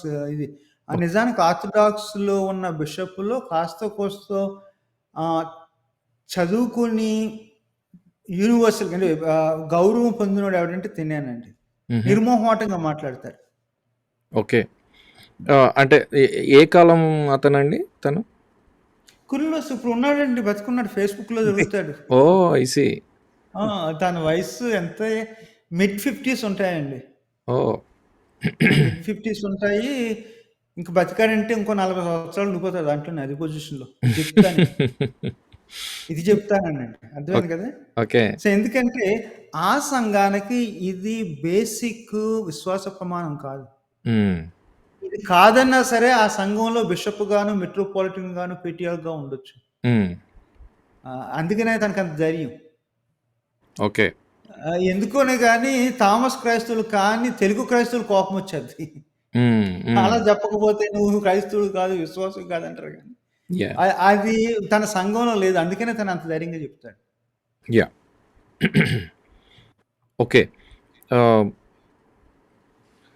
ఇప్పుడు ఈ థామస్ ట్రెడిషన్ గురించి ఉన్నటువంటి డౌట్స్ ఒకవేళ అంటే మనము రీసెర్చ్ ఓరియంటెడ్గా స్టడీ చేస్తూ ఉన్నప్పుడు ప్లాజిబిలిటీస్ ఇవన్నీ కన్సిడర్ చేస్తూ ఉన్నప్పుడు ఆనాటి కాలంలో వాళ్ళు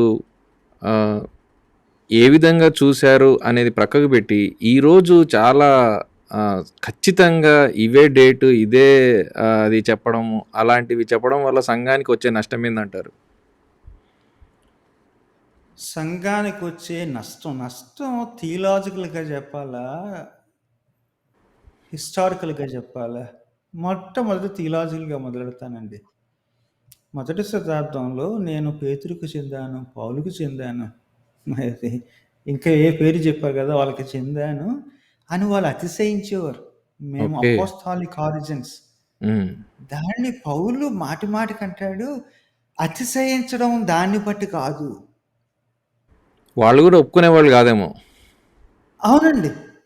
పౌలు గుంపుకు అంటుంటే పౌలు అంటాడు, దయించి దాని గురించి మాట్లాడొద్దు, అతిశయించొద్దు. అతిశయిస్తే క్రీస్తుని గురించి. యెస్. మీది ఫ్రీజ్ అయిపోయింది. ఓకే. అది నేను నెక్స్ట్ టైము దాన్ని కరెక్ట్ చేయమని చెప్పానండి. పోర్ట్ ఒకటి ఇది కొన్నాము. ఇంకా ఫిక్స్ చేయలేదు. నెక్స్ట్ టైం ఇంకా బాగా వస్తుంది. ఓకే. సారీ అండి, మీది మధ్యలో మీ నెట్ ఫ్రీజ్ అయింది. మీరేం చెప్పారో అతిశయించడం గురించి చెప్తా ఉన్నారు. అప్పుడు పౌలు ఏమంటాడంటే, మీరు నా పేరు పెట్టుకోవచ్చు, నా దగ్గర వాక్యం వినొచ్చు కానీ మీరు నా గురించి అతిశయించొద్దు. తోమ కూడా మాట చెప్పినేమో అండి. అర్థం కదా. నేను వచ్చానని చెప్పానని చెప్పేసి ఏం అతిశయించడానికి అందులో ఏది లేదు. అతిశయిస్తే క్రీస్తు సిలువను బట్టి మీకు కలిగే సిలువలు శ్రమలు దానిని బట్టి అతిశయించమని సువార్తలో ఉంది. అది థియలాజికల్‌గా ప్రమాదం. ఇంకా దేని గురించి అతిశయించిన. పాకిస్తాన్ మీద కోపం వచ్చినా, ఇండియా మీద గర్వం వచ్చినా, అక్కడ వచ్చాడు ఇక్కడికి రాలేదు, అక్కడికి రాలేదు ఇక్కడికి వచ్చాడని మనం కొట్టుకున్నా, థియలాజికల్‌గా అపోస్టాలిక్ ఆరిజిన్స్ అనేది ప్రమాదకరం. అందుకనే మొన్న ఎక్కడో కానీ అన్నాను, తోమా గారు తీసుకొచ్చినా, పౌలు గారు తీసుకొచ్చినా క్రీస్తుకి మనకు దగ్గర చేయవు, దూరం చేయవు. క్రీస్తు మన కొరకు చనిపోయాడు, తిరిగి లేచాడు. థియలాజికల్‌గా. హిస్టారికల్‌గా ఈ తిక్క ప్రశ్నలు ఉన్నాయి కదా, 52లో వచ్చాడని ఇంకెక్కడ ఉంది, ఇంకా అనువాళ్ళు ఏంటి, 72 వరకు బ్రతికాడు, చనిపోయాడు, ఆ కులంలో చంపేశారని ఇంక వేరే ఆధారాలు ఉన్నాయి. ఈ పాటలు పుస్తకం తప్ప ఇంకేమీ లేవు. ఉన్న పణమంతా అందులో పెట్టి నా ప్రాణాన్ని దాని కొరకు ఇచ్చేస్తాను అంటే మటుకు దొరికిపోతాం. ఎందుకంటే దానికి సరైన అన్ని చాలినన్ని రుజువులు చూపించలేము. రుజువులు ఉన్నాయి, నమ్ముదాం, అతిశయించు. కానీ ఇదిగో అని చెప్తే కాదని కూడా రుజువులు చేస్తే, ఈ ఇందాక చెప్పాను కదా 6 సమాధులని, ఆడు చచ్చిపోయాడు కదా అని ఉంది కదా, అది ఇందాక అది ఫ్రికన్బర్గ్ 55 అన్నారు కదా, అది కూడా డిబేటెడ్ అండి. 51 కొంతమంది అంటారు, 52 అని. తర్వాత ఏదో డిసెంబర్ 20 చచ్చిపోయాడని కొంతమంది అంటారు, జూలై 3 చచ్చిపోయాడని కొంతమంది అంటారు. జూలై 3 చచ్చిపోయిన తర్వాత ఈ పాటల్లో అన్నాడంట వచ్చి కల్లోని, ఆ రోజును ఏడవండి అని చెప్పాడంట, దుఃఖించండి అని చెప్పాడంట. దాన్ని మనం పండగగా చేసి విన్నా కదా. సో ఈ వీటిని ఖచ్చితంగా డేట్లు, ఇయర్లు, నెంబర్స్ పెట్టామంటే కలిసి వచ్చింది ఏం లేదండి, కలిసిపోయేదే ఉంది. యా విలియమ్స్ గారు ఎందుకంటే ఇంకో మాట చెప్తాను, ఇలాంటి క్లెయిమ్స్ ఎవరన్నా చేస్తే మనం అంటున్నాము రుజువులు ఏంటి అంటున్నాం. మిగిలిన వాళ్ళు చేసినప్పుడు ఆ భూమి దగ్గరే ఎందుకు పుట్టాడు, మా ఊరు ఎందుకు రాలేదు, మాకు కూడా ఉంది కదా అని మిగిలిన వాళ్ళు ప్రశ్నిస్తున్నాం కదా. ప్రశ్నించినప్పుడు ఆ ప్రశ్నలు మనం అడుక్కోవాలి కదా. మనం అవును అవును ట్రూ.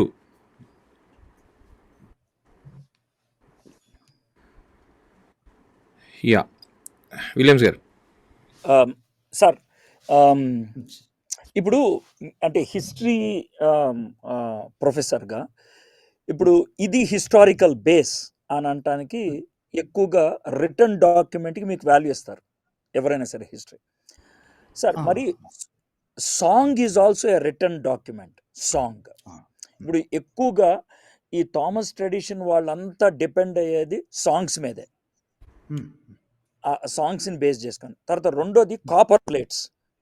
అప్పట్లో ఉన్నటువంటి కింగ్స్ కనుక ఇప్పుడు మనకి సిరియాక్ క్రిస్టియన్స్ వచ్చినప్పుడు ఈ ల్యాండ్ మీదే అని రాయటానికి వాళ్ళు కాపర్ ప్లేట్స్ ఉపయోగించడం జరిగిందని, ఆ కాపర్ ప్లేట్స్ ఇప్పుడు కూడా ఉన్నాయని చెప్తా ఉంటారు. సో ఇది సెకండ్ వన్.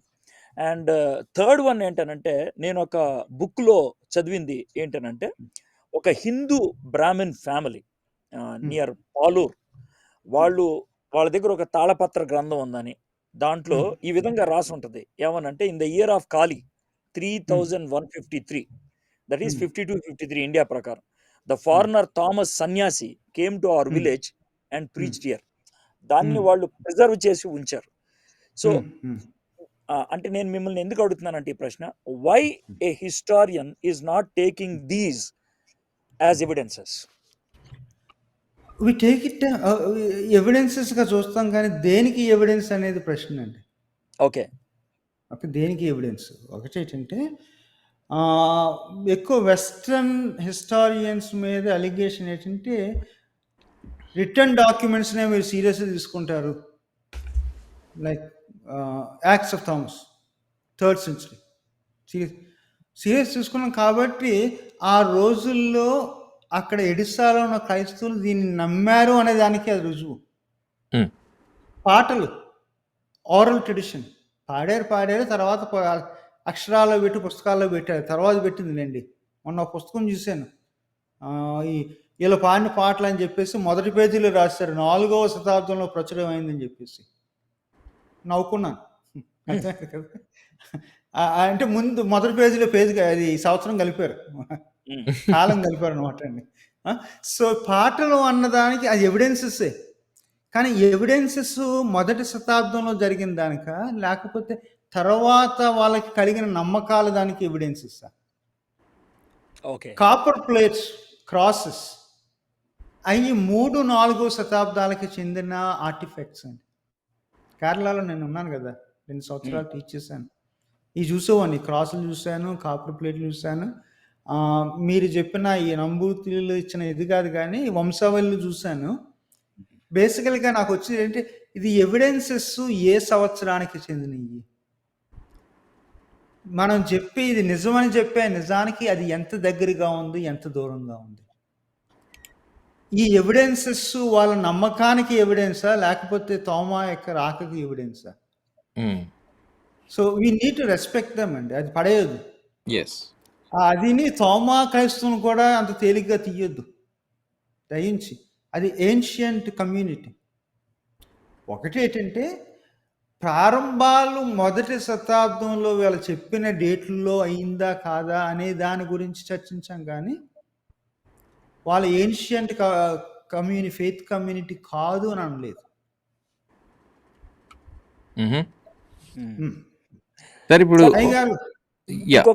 ఇంకొక క్వశ్చన్ సార్, ఇప్పుడు ఇసూబియస్ కానీ జెరోమ్ కానీ లేదా ఆ టైంలో ఉన్నటువంటి హిస్టారియన్స్ డెఫినెట్లీ థామస్ గురించి డౌట్స్ రేజ్ చేశారు, అంటే అతను వెళ్ళాడా లేదా అనేది మీరు చెప్పారు. But at the same time అదే సమయంలో ఇండియాలో క్రిస్టియన్ ప్రెజెన్స్ ఉన్నదని, క్రిస్టియన్స్ ఉన్నారని, చర్చ్ ఉందని, అక్కడ నుంచి బిషప్స్ రిప్రజెంటేటివ్స్గా మనకి ఉమ్, నైసియన్ ప్రాంతానికి ఏది మన నై అథినేషియస్ టైంలో కాన్స్టాంటైన్ టైంలో వెళ్ళారనేసి చాలా క్లియర్గా పేర్లతో సహా రాస్తూ ఉంటారు కదా. So my um, question is, um, Thomas గురించి మనకి డౌట్ ఉన్నది, అంటే వచ్చాడా లేదా, um, it is undeniable but at the same time um, unacceptable. Um, we can take those two words. Um. But హిస్టారికల్గా what is the strongest understanding about the beginning of Christianity in India? ఇది మొదటిది మీరు అడగని దానికి ఒక మాట చెప్తానండి, తర్వాత అడిగిన దానికి చెప్తాను. అడిగింది ఏంటంటే, తోమ రాలేదు రాలేదు రాలేదు అని రుజువులు తీసుకొచ్చిన వాళ్ళు ఇంకొక రుజువు తీసుకురావాలి. ఏంటంటే, తోమ ఇంకొక చోటకి వెళ్ళాడు అక్కడ చచ్చిపోయాడు అనే రుజువులు లేవు. కాబట్టి తోమా ట్రెడిషన్ కూడా కప్పెట్టద్దు, అది ఉండాలి, అది కప్పెట్టద్దు.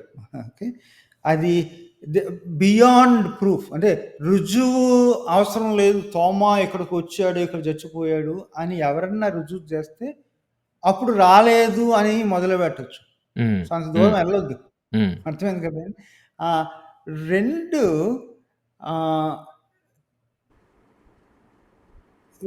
అడిగారు మీరు, మర్చిపోయాను, జస్ట్ లాస్ట్ థాట్. అంటే క్రిస్టియానిటీకి ఆరిజిన్ ఆరిజిన్స్ ఓకే, నా మటుకి నా లెక్కల్లో 2వ శతాబ్దానికల్లా క్రైస్తవ్యం ఉందండి. 2వ శతాబ్దానికి, ఎందుకంటే కళ్యాణ్ ఉన్నాం కదా, కళ్యాణ్ పాకిస్తాన్ అన్న ఆఫ్ఘనిస్తాన్ సబ్ కాంటినెంటే, ఆఖరికి కర్ణాటక అయినా మహారాష్ట్ర అయినా సబ్ కాంటినెంటే. సో పుష్కలంగా నమ్మవచ్చు 2వ శతాబ్దానికి క్రైస్తవ్యం భారతదేశంలో ఉంది అని నమ్మొచ్చు అండి. Yes, yeah. గీతాంజలి కుమార్ గారు అంటా ఉన్నారు, sir we seem to be reaching to no conclusions. Yes, that అది ఈస్ వాట్. మంచి మాట అండి, చాలా థ్యాంక్ యూ. అది కాంప్లిమెంట్గా తీసుకుంటా, ఎందుకంటే నేను కంక్లూజన్ ఇస్తే మీరు వెతకరు, మీరు చదవరు. ఓకే, నేను గొప్ప చెప్పకూడదు, వాళ్ళు కష్టపడి పైకి వచ్చారు, కానీ నా స్టూడెంట్స్ దాదాపు 6-7 హిస్టరీ టీచ్ చేస్తున్నారు. కారణం ఏంటంటే నేను వాళ్ళకి కంక్లూజన్ ఇవ్వలేదు. వాళ్ళు ఇదే క్లాస్ను వాళ్ళు ఇంకా బాగా చెప్పగలరు. కారణం ఏంటంటే నేను వాళ్ళకి కంక్లూజన్ ఇవ్వలేదు. సో గీతాంజలి కుమారి గారు, నేను కంక్లూజన్ మీకు ఎందుకు ఇవ్వలేదంటే, మీరు ఇంకా రీసెర్చ్ చేసి చదివి మీ కంక్లూషన్స్ మీకు వచ్చి అనేక మంది మనసులు తెరుస్తారు, కళ్ళు తెరుస్తారని చెప్పేసి, అదే కారణం. నా టీచింగ్ ఫిలాసఫీ అదండి. ఓకే, బట్ దట్స్ వెరీ, అది చాలా ప్రాముఖ్యం అండి. ఎందుకనంటే మనకు సంఘంలో వండి పెట్టింది తినడమే అలవాటు అయిపోయింది. వండుకొని తినడం మీరు నేర్పుతా ఉన్నారు. We really appreciate you. Thank you so much for that. This has to, ఇది మనలో చాలా ఉత్సుకతని రేపాలి. ఏంటనంటే మనం కూడా చదవాలి, ఏదో కథలు విని నమ్మడం కాదు, కానీ క్రైస్తవ్యానికి ఖచ్చితమైనటువంటి ఆధారాలు ఉన్నాయి అనేటువంటిది మనం కూడా తెలుసుకోవాలి అనేటువంటి ఉద్దేశం. Thank you so much sir. William sir, ఇంకేమైనా ఉన్నాయా ప్రశ్నలు మీకు? అంటే మిమ్మల్ని ఒక క్వశ్చన్, నేను నా జీవితంలో మొట్టమొదటిసారిగా అపోజల్స్ గురించి స్టడీ చేసిన బుక్, అంటే స్టడీ అని చెప్పడానికి వీలేదు, it's I don't know whether you can call it is a history book, nearly 20 years back అనమాట. అది విలియం స్టూవర్ట్ మెక్బర్నీ రాసింది, ద సర్చ్ ఫర్ ద 12 అపోజల్స్. దాంట్లో అంటే what he says is, he spent about 30 years, 30 సంవత్సరాలు spend చేసి, he went to all the countries. అంటే ఇప్పుడు Thomas గురించి ఇండియా చెప్తే ఇండియా, పాకిస్తాన్ చెప్తే పాకిస్తాన్, శ్రీలంక చెప్తే Sri Lanka. He went to all the countries and, అంటే దాంట్లో ఇంట్రడక్షన్ లాగా రాస్తాడు ఆయన. రాసి he gathered that information and he put it in a book form, తీసుకొచ్చాడు అన్నమాట. సో అంటే దాంట్లో he speaks about Bartholomew coming to India. తర్వాత థామస్ ఇండియాకి రావటం గురించి చెప్తాడు. And he gives so many evidences, ఇప్పుడు మనకి చెప్పిన ఎవిడెన్సెస్ ఇవ్వడానికి ప్రయత్నం చేస్తూ ఉంటాడు. అంటే మీరు ఆ బుక్, అంటే మీరు history professor, it's not an academic book, అంత అకాడమిక్గా చెప్పడానికి వీల్లేదు. అందుకనే just wanted to know that. నేను చదవాలండి. ఇప్పుడు చదవలేదు.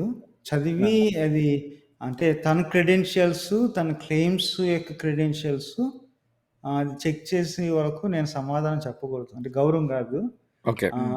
అది ఎవరో గాని అంటే రిసర్చ్ చేయాలంటే ఎవరెవరిని చదవాలి అని అన్నారు.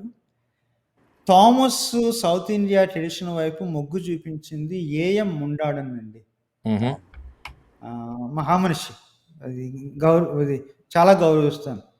చెప్పిందంత నమ్మను గాని గౌరవిస్తాను. అది చనిపోయాడు. History of Christianity in India volume 1 choice series. అది ఒకటి. 2 మీకు మీరు చదివొచ్చారు అయ్యగారులు ఇద్దరు. అది రాబర్ట్ ఫ్రికన్బర్గ్. అది ఫ్రికన్బర్గ్కి ముండాడన్కి తేడా చెప్తాను. ముండాడను పోర్చుగీసు సిరియక్ సోర్సెస్ చదివాడండి. ఫ్రికన్బర్గ్ నాలాగా ఇంగ్లీష్లో ఏమి ఉన్నాయో అది చదివాడు. అర్థమైంది కదా. So introduction to Indian church history కూడా నేను దాన్ని థర్షియరీ అంటాను. ప్రైమరీ కాదు, సెకండరీ కాదు, third level. Okay, third level అని అంటాను. Understanding old Christianity in India అంటే ఈ దేశంలో కనీస అవగాహన లేని వాళ్ళ కోసం రాసిన పుస్తకం అండి. అంటే కొన్ని అర్థం అవుతాయి, అర్థమైంది కదండి. అవును, కనీసం ఈ బేసిక్ తెలియకపోతే రిసెర్చ్ కాదు. ఓకే, అది ఒకటి. తర్వాత మొన్న ఇచ్చాను మీకు లియో ఫెర్నాండో అని.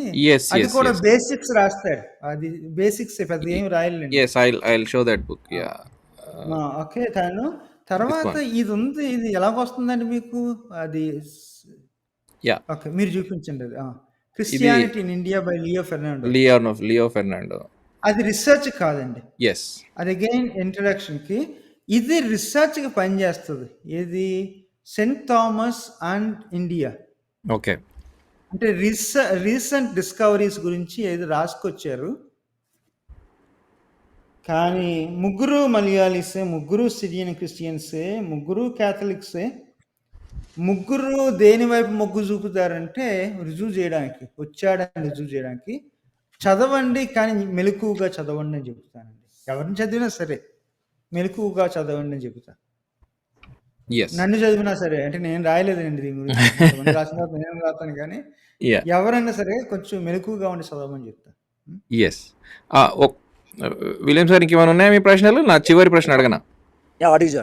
ఓకే, ఒక్క అబ్జర్వేషన్ ఏంటనంటే, అంటే దీంట్లో మనము చదివినటువంటి ఈ క్రిస్టియానిటీ ఇన్ ఇండియా ఈ పుస్తకంలో ఫెర్నాండో రాసినటువంటి ఒక డీటెయిల్ ఏంటనంటే, హీ సేస్ ఆర్థడాక్స్ చర్చ్ ఇటు ఈస్ట్ వైపు డెవలప్ అవుతా ఉన్నప్పుడు వెస్ట్ వైపు క్యాథలిక్, అంటే రోమన్ క్యాథలిక్ కాదు, క్యాథలిక్ సంఘంగా డెవలప్ అవుతూ వచ్చిందని.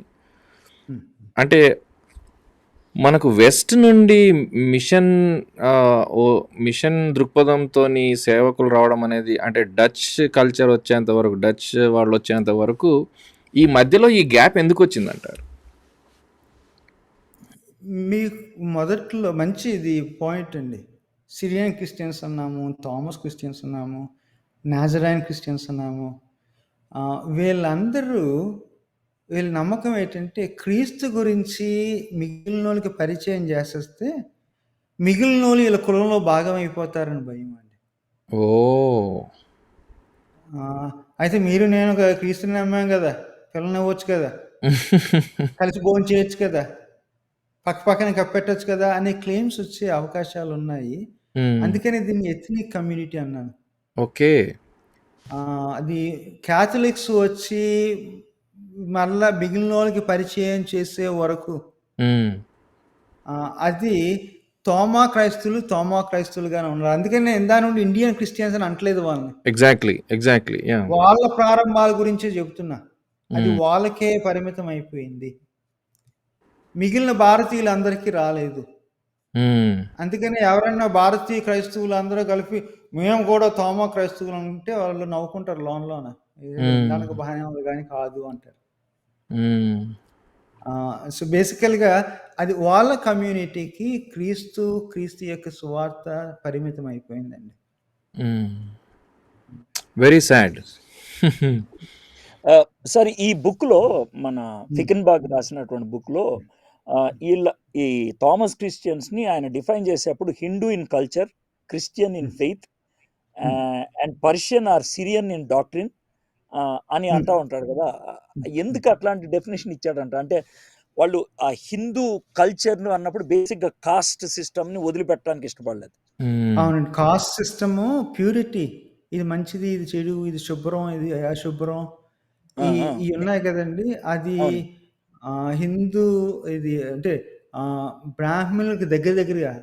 ఎందుకండి మీకు చెప్తాను, పెంతెకోస్తు కొంతమంది కేరళ నుండి వచ్చారు సిరియన్ క్రిస్టియన్స్. వాళ్ళు పరిచయం చేసుకున్నప్పుడు మేము రాష్ట్రంలో బ్రాహ్మణులు లాంటి వాళ్ళము, ఎన్నిసార్లు స్నానాలు చేసేవాళ్ళం, నిష్టలు.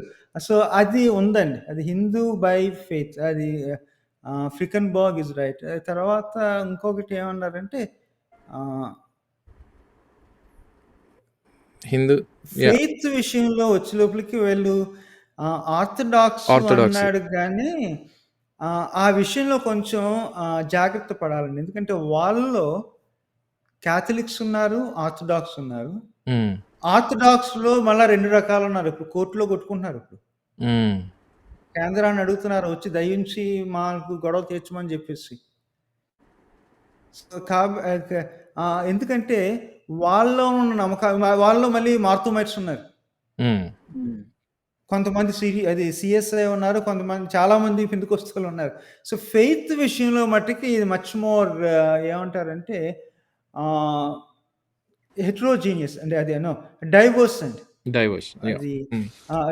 అది ఒక నమ్మకం కాదు, చాలా నమ్మకాలు ఉన్నాయి, భిన్నత్వం. కానీ గొప్పలు చెప్పేటప్పుడు హిందువులాగా చెప్తారు. ఓకే, ఎథనిక్ గురించి నేను అనకూడదు, ఎందుకంటే అది కుల వ్యవస్థకి ప్రారంభం. ఆ కుల వ్యవస్థని కాపాడేది అదే. ఇప్పుడు హానర్ కిల్లింగ్స్ ఏముంటున్నాయి కదండి, దానికి కూడా అదే ఆధారం. సో నా నోటుతున్నాను, వాళ్ళ ఒక ఎథనిక్ దానికి చెందని చెప్పేసి వాళ్ళు నమ్మితే నమ్ముకోవచ్చు. Yes, yeah. Thank you so much sir, thank you very much for this enlightening talk. It's really interesting. మీరు అది ప్రజెంట్ చేసిన విధానము ఇంత సింపుల్గా మాకు ఒక కథ చెప్పినట్టు మీరు అన్నారు, కథలాగే చెప్తానని. వాళ్ళని ఓన్ చేసుకొని మీ ఫ్రెండ్స్తో మాట్లాడినట్టే మీరు మాట్లాడడం మాకు చాలా సంతోషం. I really like the way you presented the story, whole story. అయితే మనము వ్యూవర్స్ మనం అందరం గమనించాల్సిన విషయం, ఇక్కడ క్వశ్చన్ రేజ్ చేయబడతా ఉంది. అంటే సార్ మన దృష్టికి తీసుకుని వచ్చింది అనేక మంది హిస్టారియన్స్ రేజ్ చేస్తున్న క్వశ్చన్స్ డీటెయిల్స్ని గురించి, not about the facts.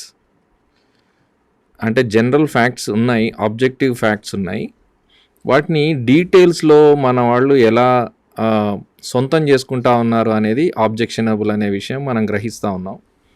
So it's wonderful. మన చరిత్ర మూలాల్లోనికి వెళ్ళడం చాలా చాలా అవసరం. ఇతరులను మనం ఏ విధంగా చరిత్రను గురించి ప్రశ్నిస్తూ ఉన్నామో మనం చెప్పుకునే చరిత్రను కూడా మనం ఆబ్జెక్టివ్గా ప్రశ్నించుకోవాలి. అప్పుడే వాళ్ళకి మనం జవాబు చెప్పగలుగుతాం. I really like that sir. Thank you so much for bringing that. Honestly మనము మన చరిత్రను ప్రశ్నించుకోవాలి. లేకపోతే సార్ ఇంతకుముందు ఫస్ట్ సెషన్లో చెప్పినట్టు కట్టుకథలు ఉంటాయి, కట్టే కథలు ఉంటాయి అని చెప్పారు. మనము కట్టుకథలుగా మార్చకూడదు క్రైస్తవ్యాన్ని, కట్టే కథలు చెబితే మంచిది. అండ్ థ్యాంక్ యూ విలియమ్స్ అన్న, thank you for sparing your time. It's an amazing session. కొంతమంది కోరుతా ఉన్నట్టు డిస్క్రిప్షన్లో ఈ బుక్స్ అన్నిటి లిస్ట్ ఇస్తాము. ఫస్ట్ సెషన్లో కూడా ఇచ్చాము. So don't worry, you can get all those books. Final comments ఏమైనా? మోస్ట్ ఆఫ్ ద బుక్స్ అవి అమెజాన్లో అవైలబుల్గా ఉన్నాయి. Yeah so don't worry. కానీ ఈ ఆశ మనలో ఉండడం చాలా చాలా అవసరం. చాలా మనం చరిత్రను, మన వర్ధమాన చరిత్రను, గత చరిత్రను మనం సీరియస్గా తీసుకోవడం చాలా చాలా అవసరం. ఈ ప్రత్యేకంగా ఈ సమయంలో, ఈ జనరేషన్లో క్రిస్టియానిటీని అనేక కోణాల్లో ప్రశ్నిస్తూ ఉన్న ఈ సమయంలో ఇది చాలా చాలా అవసరం. సో దయచేసి my request you all is, దయచేసి మీ స్నేహితులకు, మీ ఫ్రెండ్స్కి, మీ ఫ్యామిలీస్కి పరిచయం చేయండి. So that they can also know the history. ఈ ప్రోగ్రామ్ని పరిచయం చేయండి. ఊరికే ఏమంటారు, తప్పుడు బోధలు చెప్పేవాళ్ళు చాలా విస్తృతంగా ప్రచారం పొందుతూ ఉన్నారు. కానీ ఈ వాస్తవాలు తెలుసుకునే ప్రక్రియలో మనం ఇతరులను మోటివేట్ చేయాల్సిన అవసరం చాలా ఉన్నది. I really appreciate all of you. లైవ్లో ఉన్నటువంటి దాదాపు 315 మంది, ఇట్స్ వండర్ఫుల్. వెరీ ఆనెస్ట్లీ చరిత్రను గురించి వినడానికి ఇంతమందికి ఇంట్రెస్ట్ ఉంది అని చెప్పడం చాలా మంచి సైన్ ఇది. So we are hopeful that this generation will know the truth. Yeah, thank you so much everyone for joining. Sir, మీరు ఫైనల్ కామెంట్స్ ఏమని చెప్తారా? మొట్టమొదటి ఏంటంటే, ఆసక్తి చూపించి వచ్చి సమయం ఇచ్చిన మీ అందరికీ నేను వందనాలు చెప్తానండి, కృతజ్ఞతలు. ఎందుకంటే నా పిలుపే ఇది, మీ కథ ఇది చరిత్ర చెప్పడమే నా పిలుపు. రెండు, కొంతమంది అడిగారు, మా ఊరిలో మా సంఘాలు, సంస్థలు, ఉద్యమాల గురించి రాయాలని ఉందని చెప్పేసి అన్నారు. మంచి ఆసక్తి. ప్రశ్నలు అడగండి. ప్రశ్నలు ఏంటంటే, ఎప్పుడు, ఎందుకు, ఎలాగా ప్రారంభమైంది, వేరే వేరే ఏం జరుగుతున్నాయి, ఎప్పుడెప్పుడు మార్పులు వచ్చాయి, మార్పులు రావడానికి కారణం లోన్ ఏంటి, బయట ఏంటి, అది కూడా పెట్టి ప్రశ్నలు లేకపోతే మొత్తం అంతా చదువుతాము, సమాధానం దొరకవు. ప్రశ్నలు ఉండాలి. సో ఓపెన్ మైండ్తో ఉండండి. వచ్చే వారం మేబీ కొన్ని గైడెన్స్ ఇవ్వడానికి ప్రయత్నం చేస్తాను. ఈరోజు ఆల్రెడీ 2 గంటలు అయిపోయింది.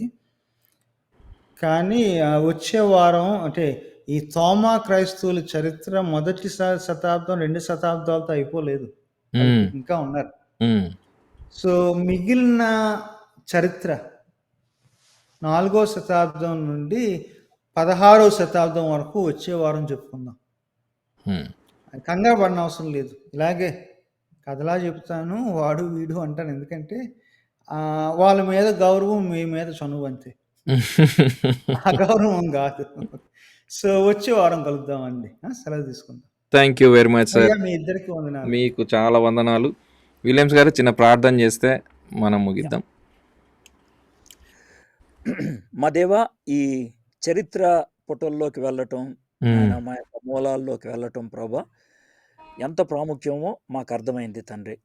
ప్రభా నాయన, ఖచ్చితంగా భారతదేశంలో 2వ శతాబ్దానికే నాయన నీ సువార్త రావటం అనేది జరిగింది. నువ్వు ఈ దేశాన్ని ప్రేమిస్తున్నావు కాబట్టి నాయన, నువ్వు ఖచ్చితంగా ప్రభా ఇక్కడికి నీ భక్తుల్ని పంపించావు ప్రభా. అది ఎవరు అనేది నాయన పెద్ద ప్రాముఖ్యం కాదు ప్రభా. నువ్వు పంపించావు, నీతో సంబంధం కలిగి ఉండటానికి పంపించావు. కాబట్టి ప్రభా, అది మేము గుర్తించి నీ యందు మేము ఆనందించగలిగి ఉండాలి. ఒకవేళ తోమ వచ్చినట్లయితే ప్రభా, తోమాను పంపించినందుకే మీకు వందనాలు చెల్లిస్తున్నాం. ఒకవేళ తోమ కాకుండా ఇంకెవరిని పంపించినప్పటికీ ప్రభా, వారిని బట్టి మీకు స్తుతులు స్తోత్రాలు చెల్లిస్తున్నాం ప్రభా. నాయన, మా యొక్క ఆనందం, మా యొక్క సంతోషం నీ బిడ్డలుగా మేము ఉండగలుగుటకు మీరు చేసింది ఈ గొప్ప కార్యం ప్రభా. అయితే ప్రభా, దీన్ని నేను కొట్టుపడేయకుండా ప్రభా, మరి దీంట్లో మేము నేర్చుకోగలిగే పాఠాలేంటో మీరు మాకు నేర్పిస్తున్నందుకే మీకు స్తుతులు చెల్లిస్తున్నాం. జేమ్స్ గారిని బట్టి మీకు ప్రత్యేకమైనటువంటి వందనాలు చెల్లిస్తున్నాం. ఆయన చరిత్రలో నాయన ఎన్నో పాఠాలు నేర్చుకొని అనేక మందికి బోధించి నాయన పండితుడు అనిపించుకున్నటువంటి ఆయన నాయన మామూలు మనుషులకు ప్రభా అర్థమయ్యే విధంగా చెప్పడానికి తాను సమయం ఇవ్వటం, మాకు అర్థమయ్యేటట్లు చెప్పడం ప్రభా గొప్ప కార్యం ప్రభా. ఆయన బిగినింగ్లోనే చెప్పారు ప్రభా, నాయన విజ్డమ్ ఉంది అని అంటే కనుక హ్యూమిలిటీ ఉండాలి అనేది ప్రభా. దానికి ఇది నిదర్శనం ప్రభా. దానికే మీకు వందనాలు, స్తుతులు, స్తోత్రాలు చెల్లిస్తున్నాం. మేము కూడా ప్రభా ప్రశ్నించడం నేర్చుకోవడానికి సహాయం చేయమని అడుగుతున్నాం నాయన. ప్రశ్నించాలి, ప్రశ్నకు జవాబు పొందాలి నాయన ఆ యొక్క పునాది మీద మా యొక్క విశ్వాసాన్ని కట్టుకుంటూ వెళ్ళాలి ప్రభా. ఆ విధంగా జీవించగలటకు కృప చూపించమని యేసు నామములో ప్రార్థన చేయించున్నాం తండ్రి. ఆమేన్. థ్యాంక్ యూ వెరీ మచ్ అండి. Thank you so much James గారు, విలియమ్స్ గారు. Thank you so much friends. మళ్ళీ బుధవారం కలుద్దాం. We are going to have a very interesting session. Ask any question అనే శీర్షిక స్టార్ట్ చేయబోతా ఉన్నాం.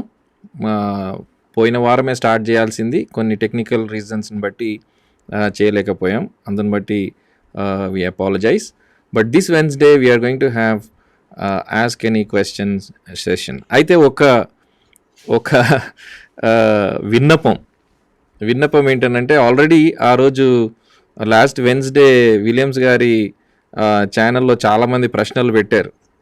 ఆ ప్రశ్నలు ఎక్కడి నుండి ఎక్కడి వరకు ఉన్నాయనంటే, ఇంట్లో రొయ్యల కూర వండుకోవచ్చా అనే దగ్గర నుంచి 2వ రాకడ వరకు ఉన్నాయి. సో దయచేసి మనము లెటస్ బి ఏమంటారు, నాలెడ్జబుల్ ఆడియన్స్.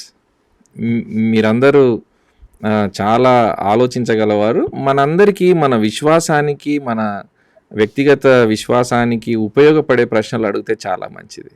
ఈరోజు కూడా ఎవరు అడుగుతూ ఉన్నారు, సార్ రింగ్కి ఆ స్టోన్ ఎందుకు ఉంది అని అడుగుతూ ఉన్నారు. అవి అనవసరమైనటువంటి ప్రశ్నలు. దయచేసి దాని వెనకాల ఏమి స్టోరీ లేదు, అందరికీ తెలుసు. So please don't get diverted. Okay, so ask any question, but ask questions that will contribute to your faith and others' faith. Thank you very much. See you again on Wednesday.